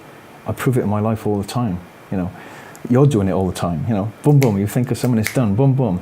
The right person turns up. Woof. Wow. You meet that person. Wow. There's that. So I think that's what's happening now, and I'm very excited at that point we're at now. And the people have been suppressed for so long, they're getting their power back. But my caveat is that we must prepare ourselves psychologically to be able to handle that responsibility. At the moment, Caroline, we're trapped in, it's a global casino mental asylum that's just gone completely mad, and it's become normal, yeah? And I see it now, that people are starting to realise that now. And so the big question is, how do you stop it? Well, Gurdjieff said, before you want to escape from any prison, you must know you're in prison now. And only, like here are the guests I've seen, only once you start pressing against the prison walls do you see that actually it is a prison. It is. The police really are like the SS, yeah? It's a horrible analogy to give, but I see it's a little bit like Auschwitz, our world now. I know people will shout and scream at me for saying that, yeah? It's like we're little hens clucking around in the farmyard. We're farmed for our energy. It's a fact, Caroline. It's a human farm, and we're all farmed. Now, most people would say, and I want to make this point. Am I going on too much? No. Okay. I'm an easy guest, yeah? I want to make this point. So it's a human farm. We're being farmed for our energy. I was just talking to someone about it now. So we're born into slavery. There's no doubt about it. Make no mistake about it. But we know about the legal fiction, don't we? That's for sure, slavery. Now, most people, I can prove there's a huge awakening now, because most people years ago when I used to talk about this, they'd say, I can't face it, I can't hear that. Just let me do my job that I hate, come home, sit in the traffic, drink my wine, that's all I want to do. So I don't want to hear about the bad news. But I say to people, if you're like that, you're complicit in your very own slavery that you complain about.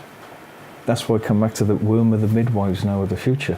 We have to take responsibility now and realise it is us now, here, on the planet, who have to see the prison and see the slavery and see the corruption in banking and see the lies and cheating in government, because that is what's going to change it, you know. But it's a very exciting time. So what I say to people now is, don't see it as bad news, see it as good news, because when you see and have the courage to face the system like you are, Caroline, what it does is it shifts something inside a person. It's like, that's why I didn't feel quite right all these years. I was right to feel depressed. I was right to feel in despair. I was right to want to drink myself to death. I was right sitting in that traffic jam, hating going to work every day and just getting enough money just to pay my bills. You're damn right you were right. It's not right. It's slavery, yeah? You've got it even from the pulpit. You've got, I mean, you know, at some churches, they want you to think exactly in a certain way. And if you don't think in that way, there's something odd about you. That's why a lot of the religions are breaking down now, Caroline, and there's a lot of wisdom in the religions, don't get me wrong. Yeah. In Islam, in Christianity, and all these religions. But people are realising now that they've got to get off the teat of presidents, politicians, popes, priests, the Queen. They've got to now realise that they've been tricked for millennia to hand their power over to a higher authority. And in my opinion, I think because we've lost the God in ourselves and the great power that we possess, a huge power to shift and manifest, I think we're looking outside ourselves, and we're perfect prey.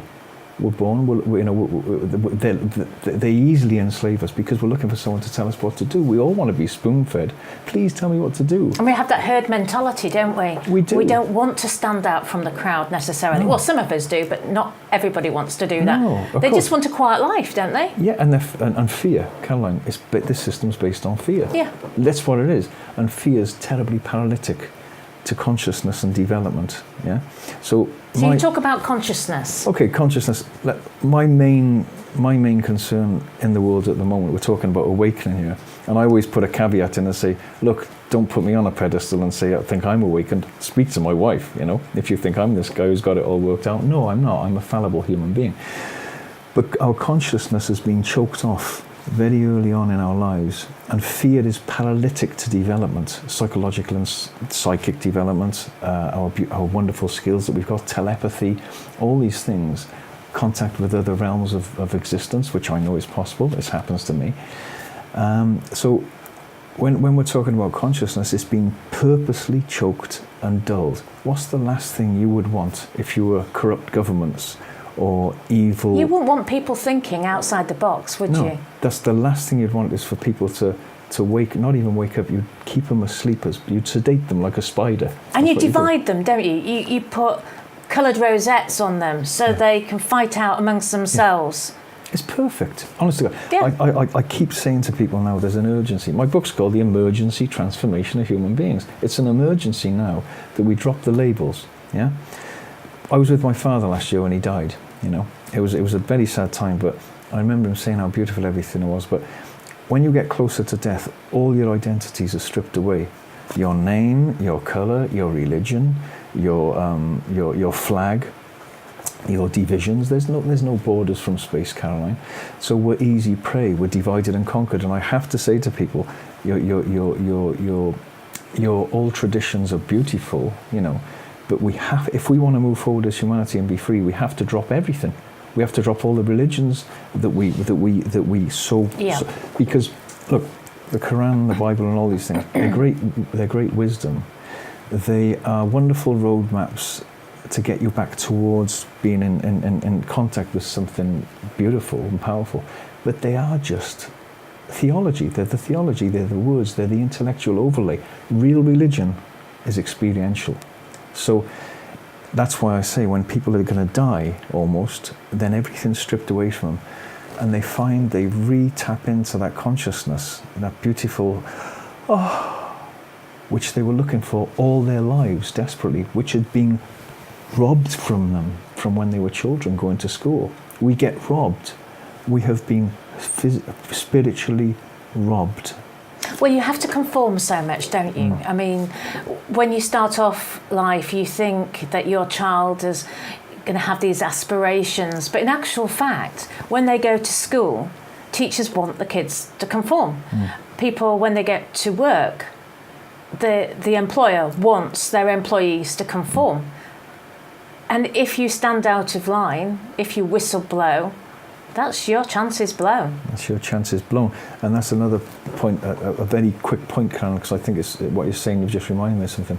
If I put something on Facebook, like one of the talks I do with somebody, you know, I get like a couple of likes, you know, and because my work is very controversial, you know, because it talks about the truth. That's very controversial, by the way. But you're always going to get shot at. You'll always get trolled. Yeah. When the truth is an enemy of a system, you know that enemy's evil and corrupt. So the people who are being banged off YouTube now and censored and everything like that, it's the truth has got. It's like a smelling salts for people. So the last thing they want, or the evil sort of controllers, if you like, who think they're in control, it's like a big ship. The last thing they want is the people in the engine room, the slaves, to wake up. So they want to choke everyone else off. So on my Facebook, I hate Facebook, but I've got to use it. If I put a picture of me in Greece with no shirt on, or a picture of me on my motorbike, it's like big ticks and some of my artwork. I'm an artist.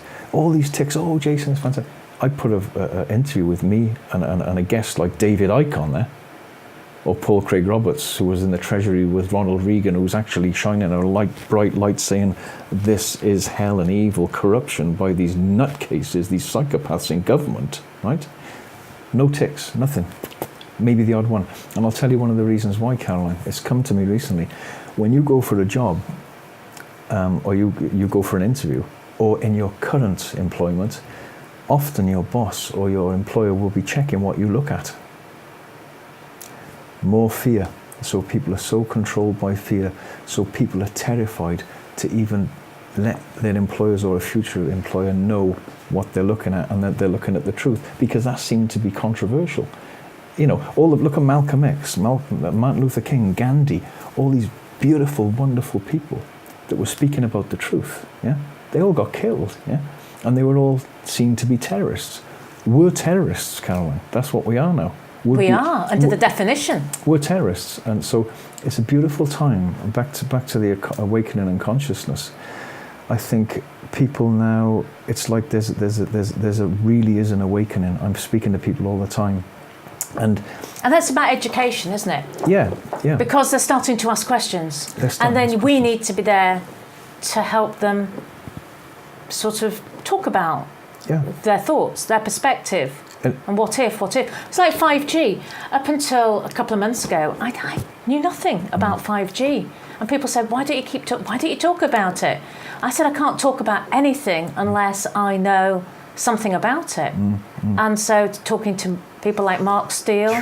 I was talking to Mark the other day on the phone, and Mark's going to do a Skype, live Skype thing at our next conference about 5G. Remind me to give it a plug. Oh, when's your next conference? It's on the 11th of next month, August. It's on Saturday at 6 o'clock in the Civic Hall in Totnes. We've got Mark Steele, we've got Dr. Graham Downing coming down. I think Brian Geddes hopefully is going to be there, and we've got another few speakers there. You've got a plug there. I'll be hosting as well. 5G is, well, people say it's like going to be like you're in an airport scanner all the time, and it's going to be dulling consciousness. It's going to destroy the molecules in our bodies. You know, it's going to destroy. But one quick more thing, Caroline, on that point. I'm speaking to people in my gallery now who are desperate. They say, I feel depressed, I feel anxious, I feel sometimes I want to drink myself to death, or I'm arguing with my wife all the time. I say, that's great. I say, you're on track, that's fantastic. They say, what are you talking about? I'm in complete despair. I don't feel like I want to be on the planet anymore. And I say and I was talking to Bruce Lipton about this, I said that's a natural response and a natural system from a healthy body and mind that's in a system that's driving it nuts and driving it to despair and madness. Now, years ago, no one would talk about that. It's the biggest secret, Caroline, that people are so brave, which is very highly commendable, but it's also stupid. Don't be brave. Speak about how you feel. Because until people can say, I feel so crushed and so violated by this system, from cradle to blooming grave, they're enslaved in jobs they don't like. And people are going to think this is radical when I say this. I was buying shopping the other day, another 180 quid in one of the shops. I thought, I'm paying for my mother's milk. People have got to snap out of this thing that everything's got to cost money. I shouldn't have to pay for food, Caroline. I shouldn't have to pay for my house. It's my mother, the earth. And I'm being charged for my mother's milk. Now people say, come on, Jason, everyone's got to work. It's become so normal, this slavery, Caroline. And I'm delighted to be on the planet now. I know I'm here at exactly the right time because people are really talking about it. And if people are feeling really depressed and anxious, which a lot of people watching this will secretly feel, yeah, you're right bang on track. Don't try and dull that with booze and drugs.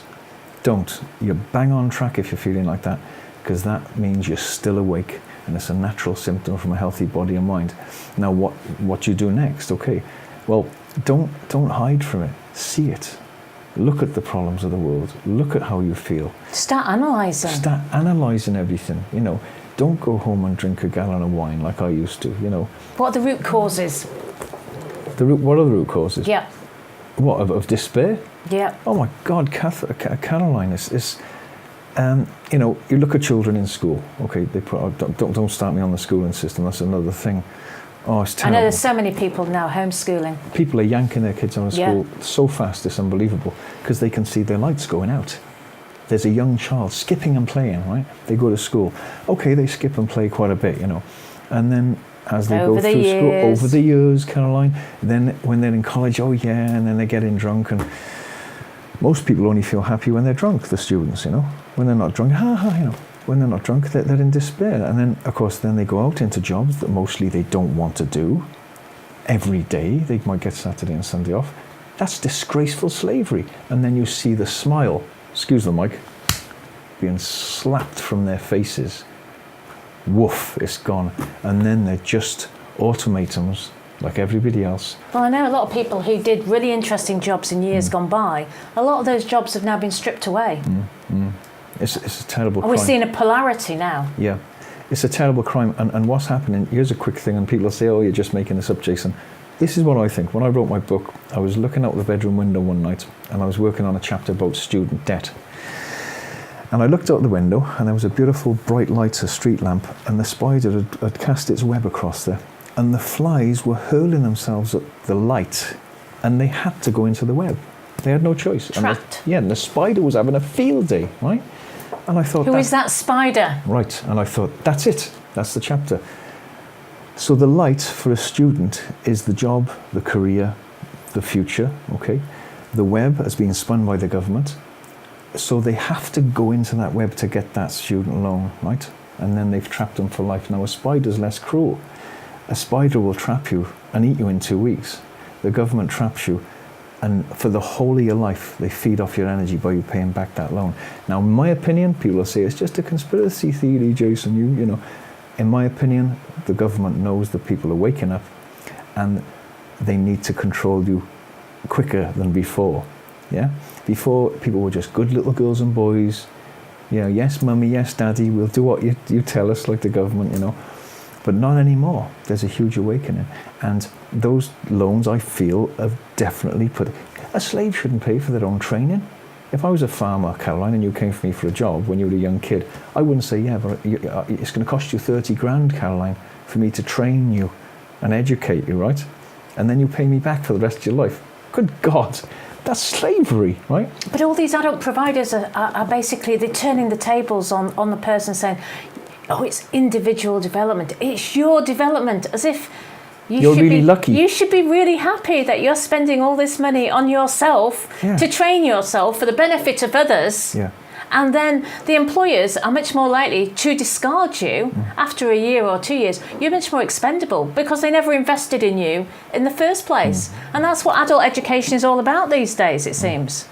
It's an amazing time to be here, Caroline. I'm so excited to be here now. It was lonely years ago. I went to see David, I don't know, 28 years ago. There was hardly anyone there, you know. And he's packed out now, isn't he? He's packed out all the time. He's in Torquay, near where I live soon. And I've had him on my show. David, I always say thank you to him when I talk about him. Thank you, David, you know.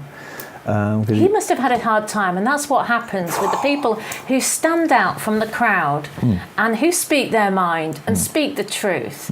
You know, there is the saying, isn't it? Then they laugh at you and eventually... Yeah, well, first they laugh at you, then they blah, blah, blah. I can't remember what it is now. I can't. But David is one of my heroes. And, you know, a lot of the people out there who have stayed the test of time, they were the torchbearers for people like us, you know, who made life a little bit easier, just a little bit. And he said that the best thing that ever happened to him was when he went on the Wogan show, because he couldn't walk down one street without everyone laughing at him, Caroline, yeah?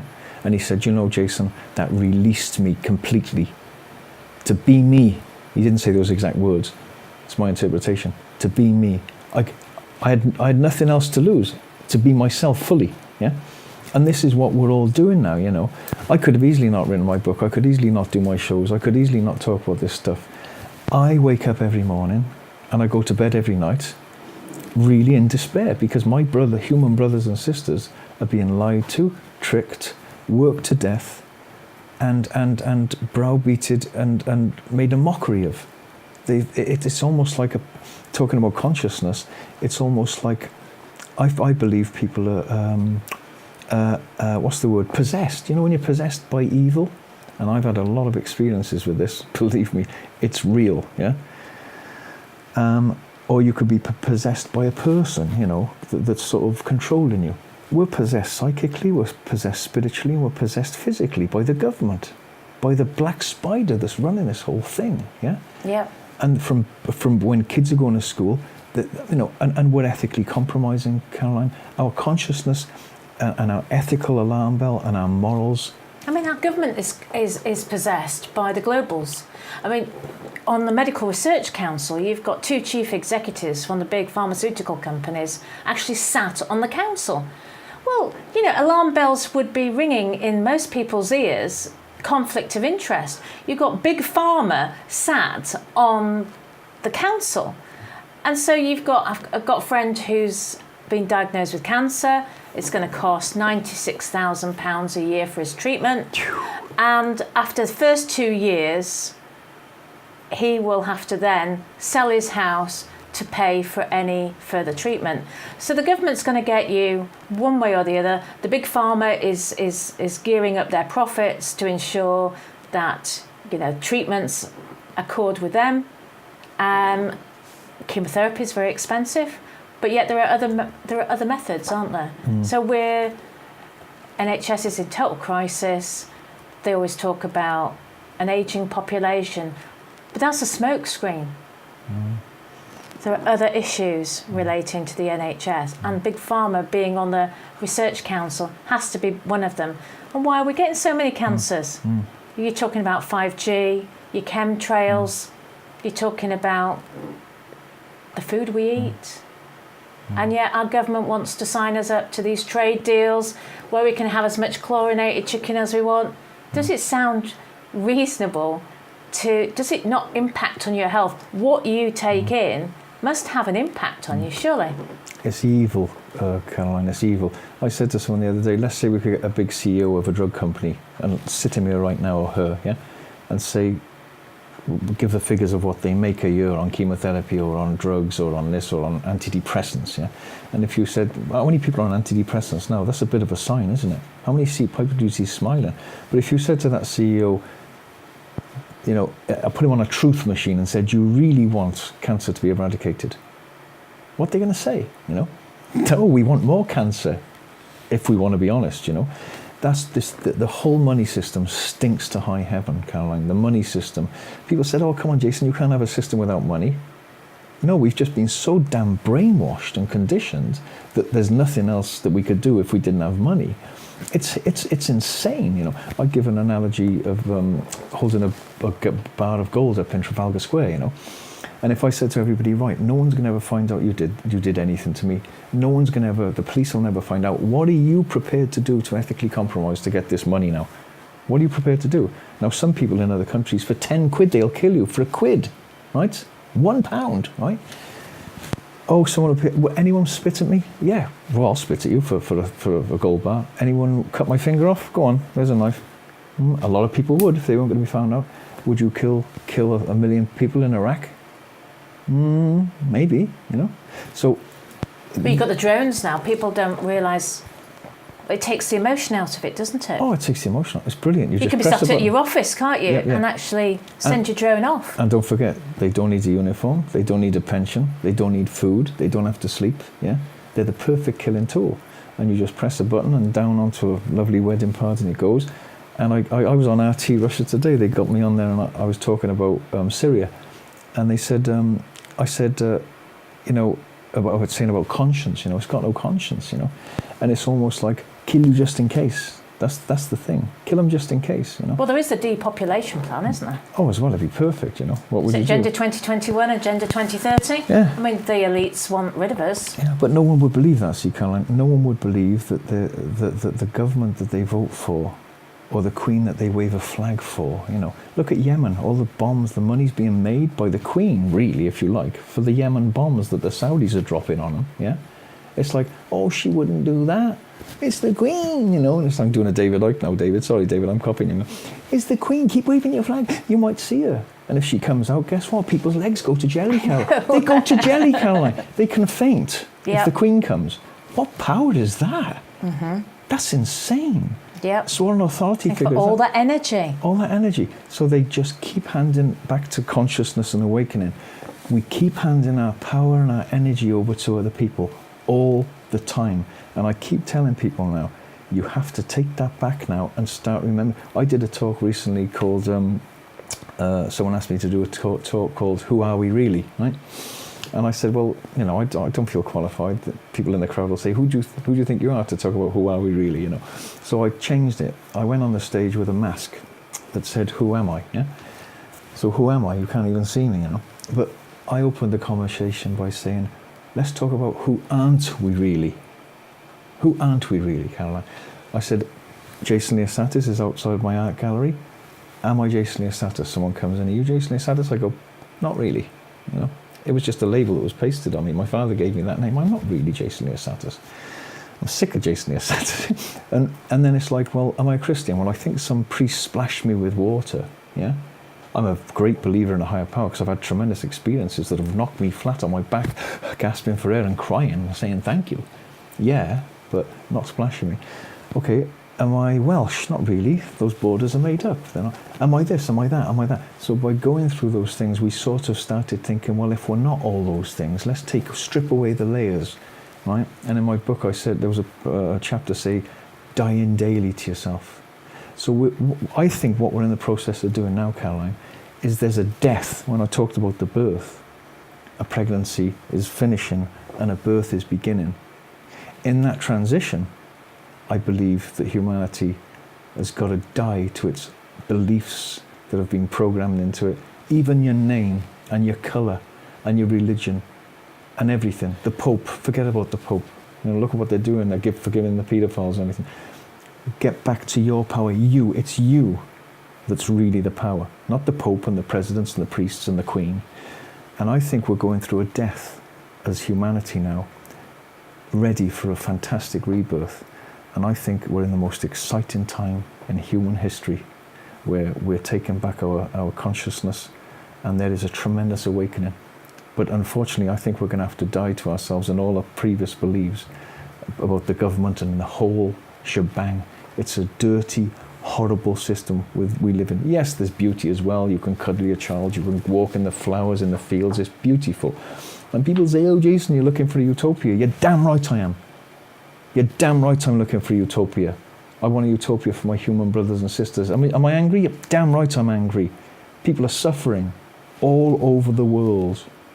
Well, certainly the voting system is rigged. Oh, it's it's hilarious. undoubtedly rigged. You've got lots of people who don't get on the electoral roll.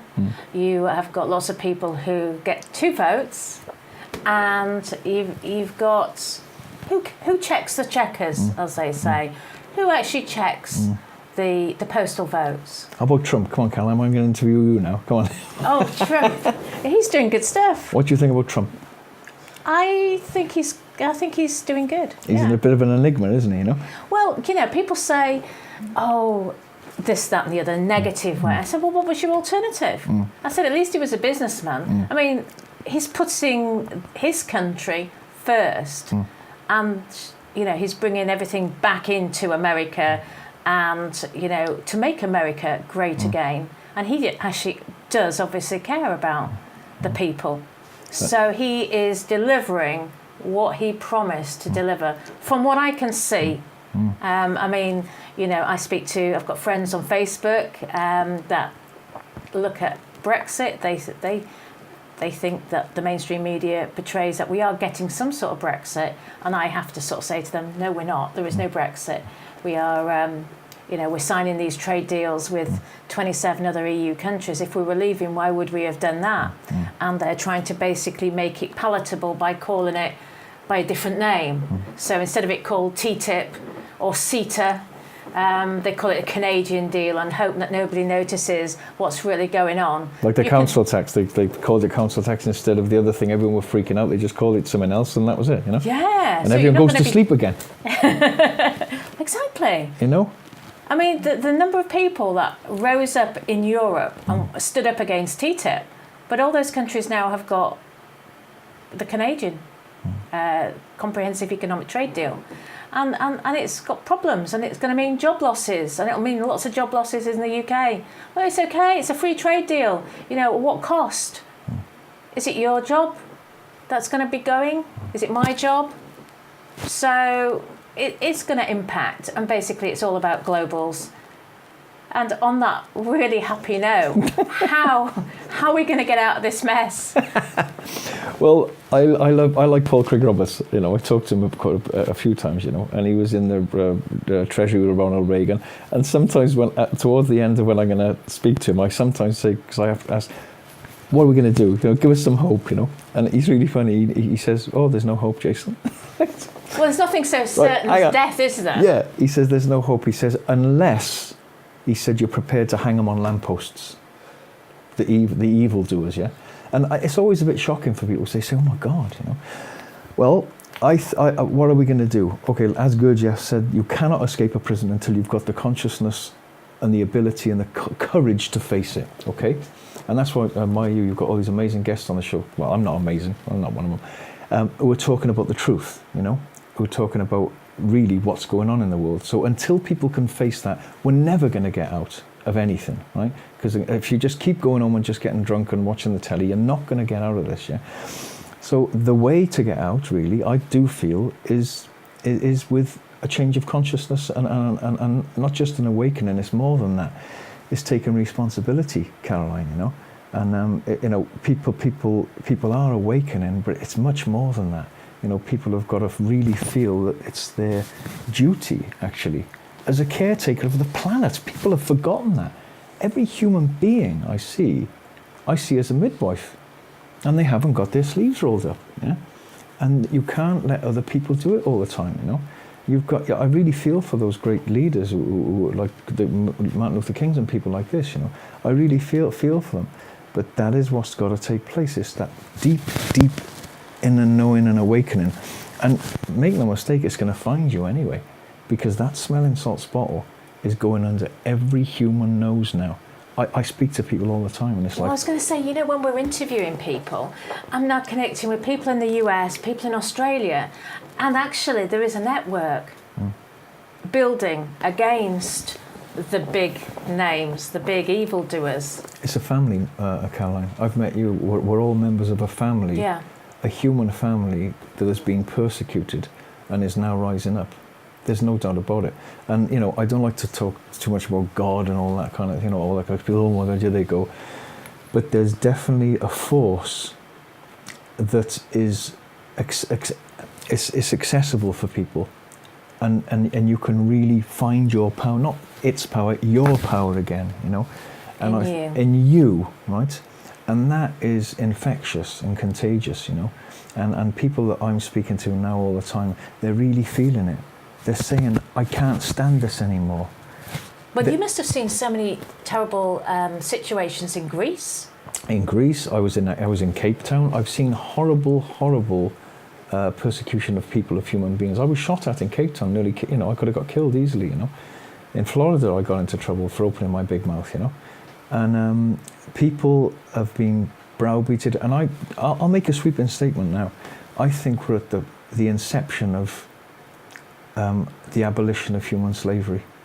You know, when Martin Luther King stood at that mount, I have a dream for the black people. Yeah. Their slavery was normal till then. It was just normal, that was it. And it was like that in Cape Town. If you're black, there's no negotiation. You're inferior. You're a slave. Yeah? Well, we're slaves to the EU, yeah, who are in turn slaves to the higher orders, yeah, and we refuse to accept that anymore. But I think one other thing I've got to say about that particular subject, Caroline, what worries me the most is what would I do if I was one of the satanic, evil, twisted people who are running this planet, really? Well, we're running the planet. Let's make no mistake. Let me say to one of these cameras. We want to take back control. We can take back control. Let me give you a very basic analogy.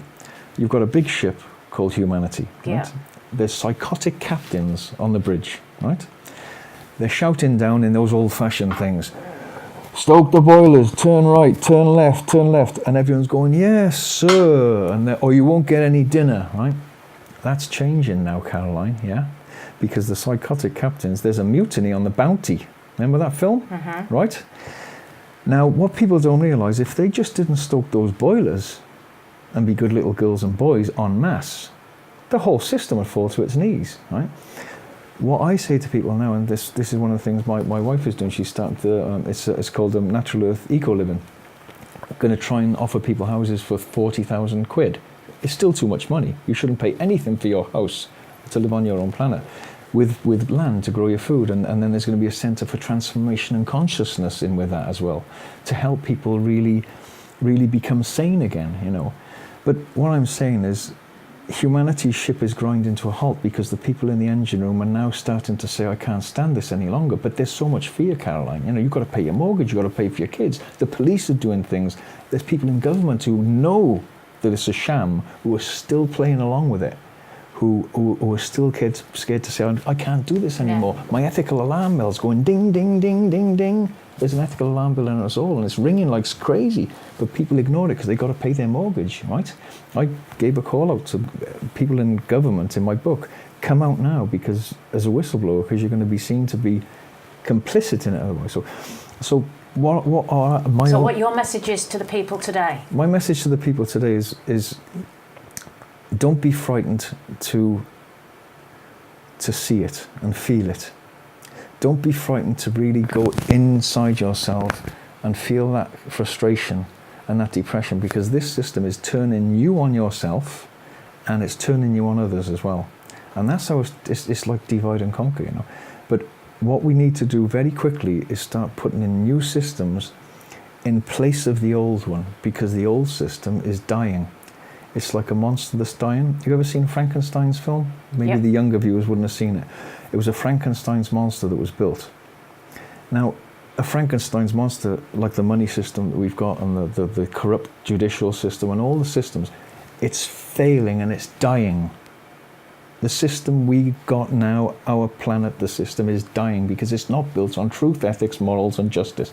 And if it's not, and it's built on greed and corruption, it will die. But it's not a strong foundation, is it? So it will have to fall. Yeah, so the last thing you want to do when there's a Frankenstein's monster dying, like with the money, let's plow more money into it. Let's bailouts. No, you don't give a dying Frankenstein's monster mouth-to-mouth resuscitation to bring it back to life. You create something different really quick, because unless we create another system independently of this one, Caroline, and it is falling, when it falls, it's too late, because then we'll be helpless individuals queuing like Oliver Twist in the street for bread, like the Greeks did. right? I warned them years ago, I don't go in. It was a honey trap, queuing for bread for your child, and there's no internet, and there's no Facebook, and there's no YouTube, so we've got to get our own YouTube, our own Facebook, our own independent platforms. I think there's a couple coming up now, isn't there? I forgot what they're called now.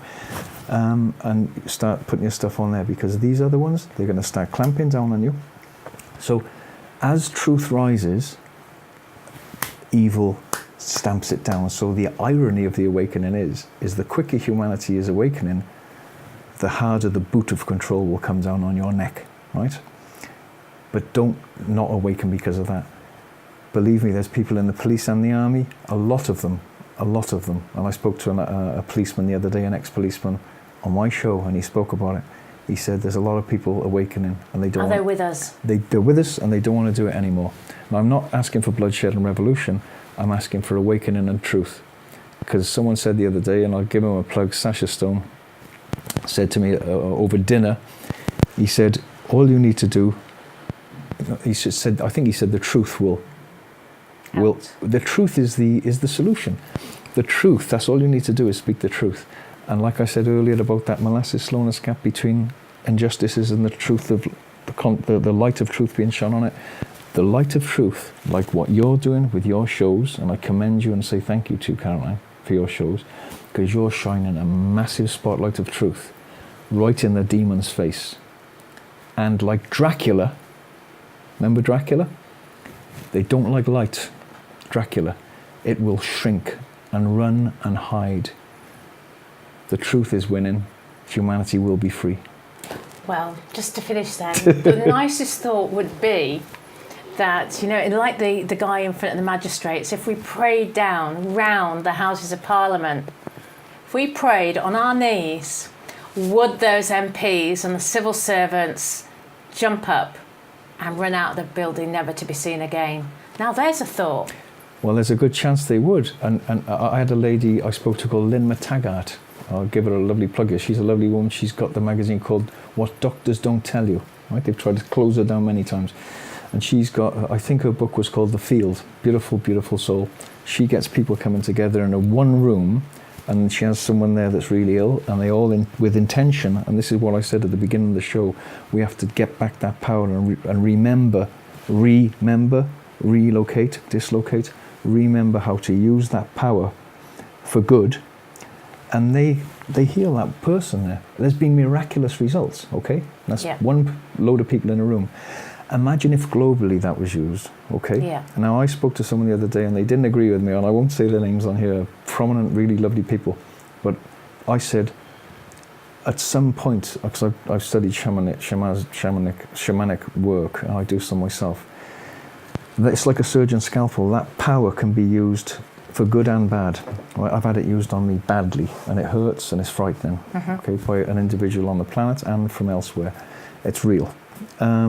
So I believe that we're going to have to harness that power, remember it, because we've forgotten it, and we've handed it over, and we've had it stolen from us, Caroline, from when we're kids. We've all got it. If we can harness that power like Lynn McTaggart does to heal one person in a room with a group of people, imagine what we could do if that energy was directed in a very wise way at certain dynamics in the system. And I have to say this, because some people won't like me saying this. At some point, if things get too bad, if there's a psychopath government person going to press a button, or if they're doing too many terrible things to children, we may have to use that weapon of consciousness to stop them in the nicest possible way. We are great shamans with amnesia, and we need to get that power back, because we may need to use that one day. Well, we need to certainly focus our energies and prayers on removing our government and getting a government that is fit for purpose. Government's a sickness at the moment. Government is a sickness, yeah. Thank you so much, Jason, for coming into the studios today. Thank you, Caroline. It's a delight to be here. And again, I keep saying it because I don't hear it enough. Well done for what you're doing. I really mean it. You're making a big difference in the world, and you're stepping up to the plate. And thank you for everybody listening at home today. And I hope you'll join us on another Stepping Stones interview very soon. Thank you. Thank you.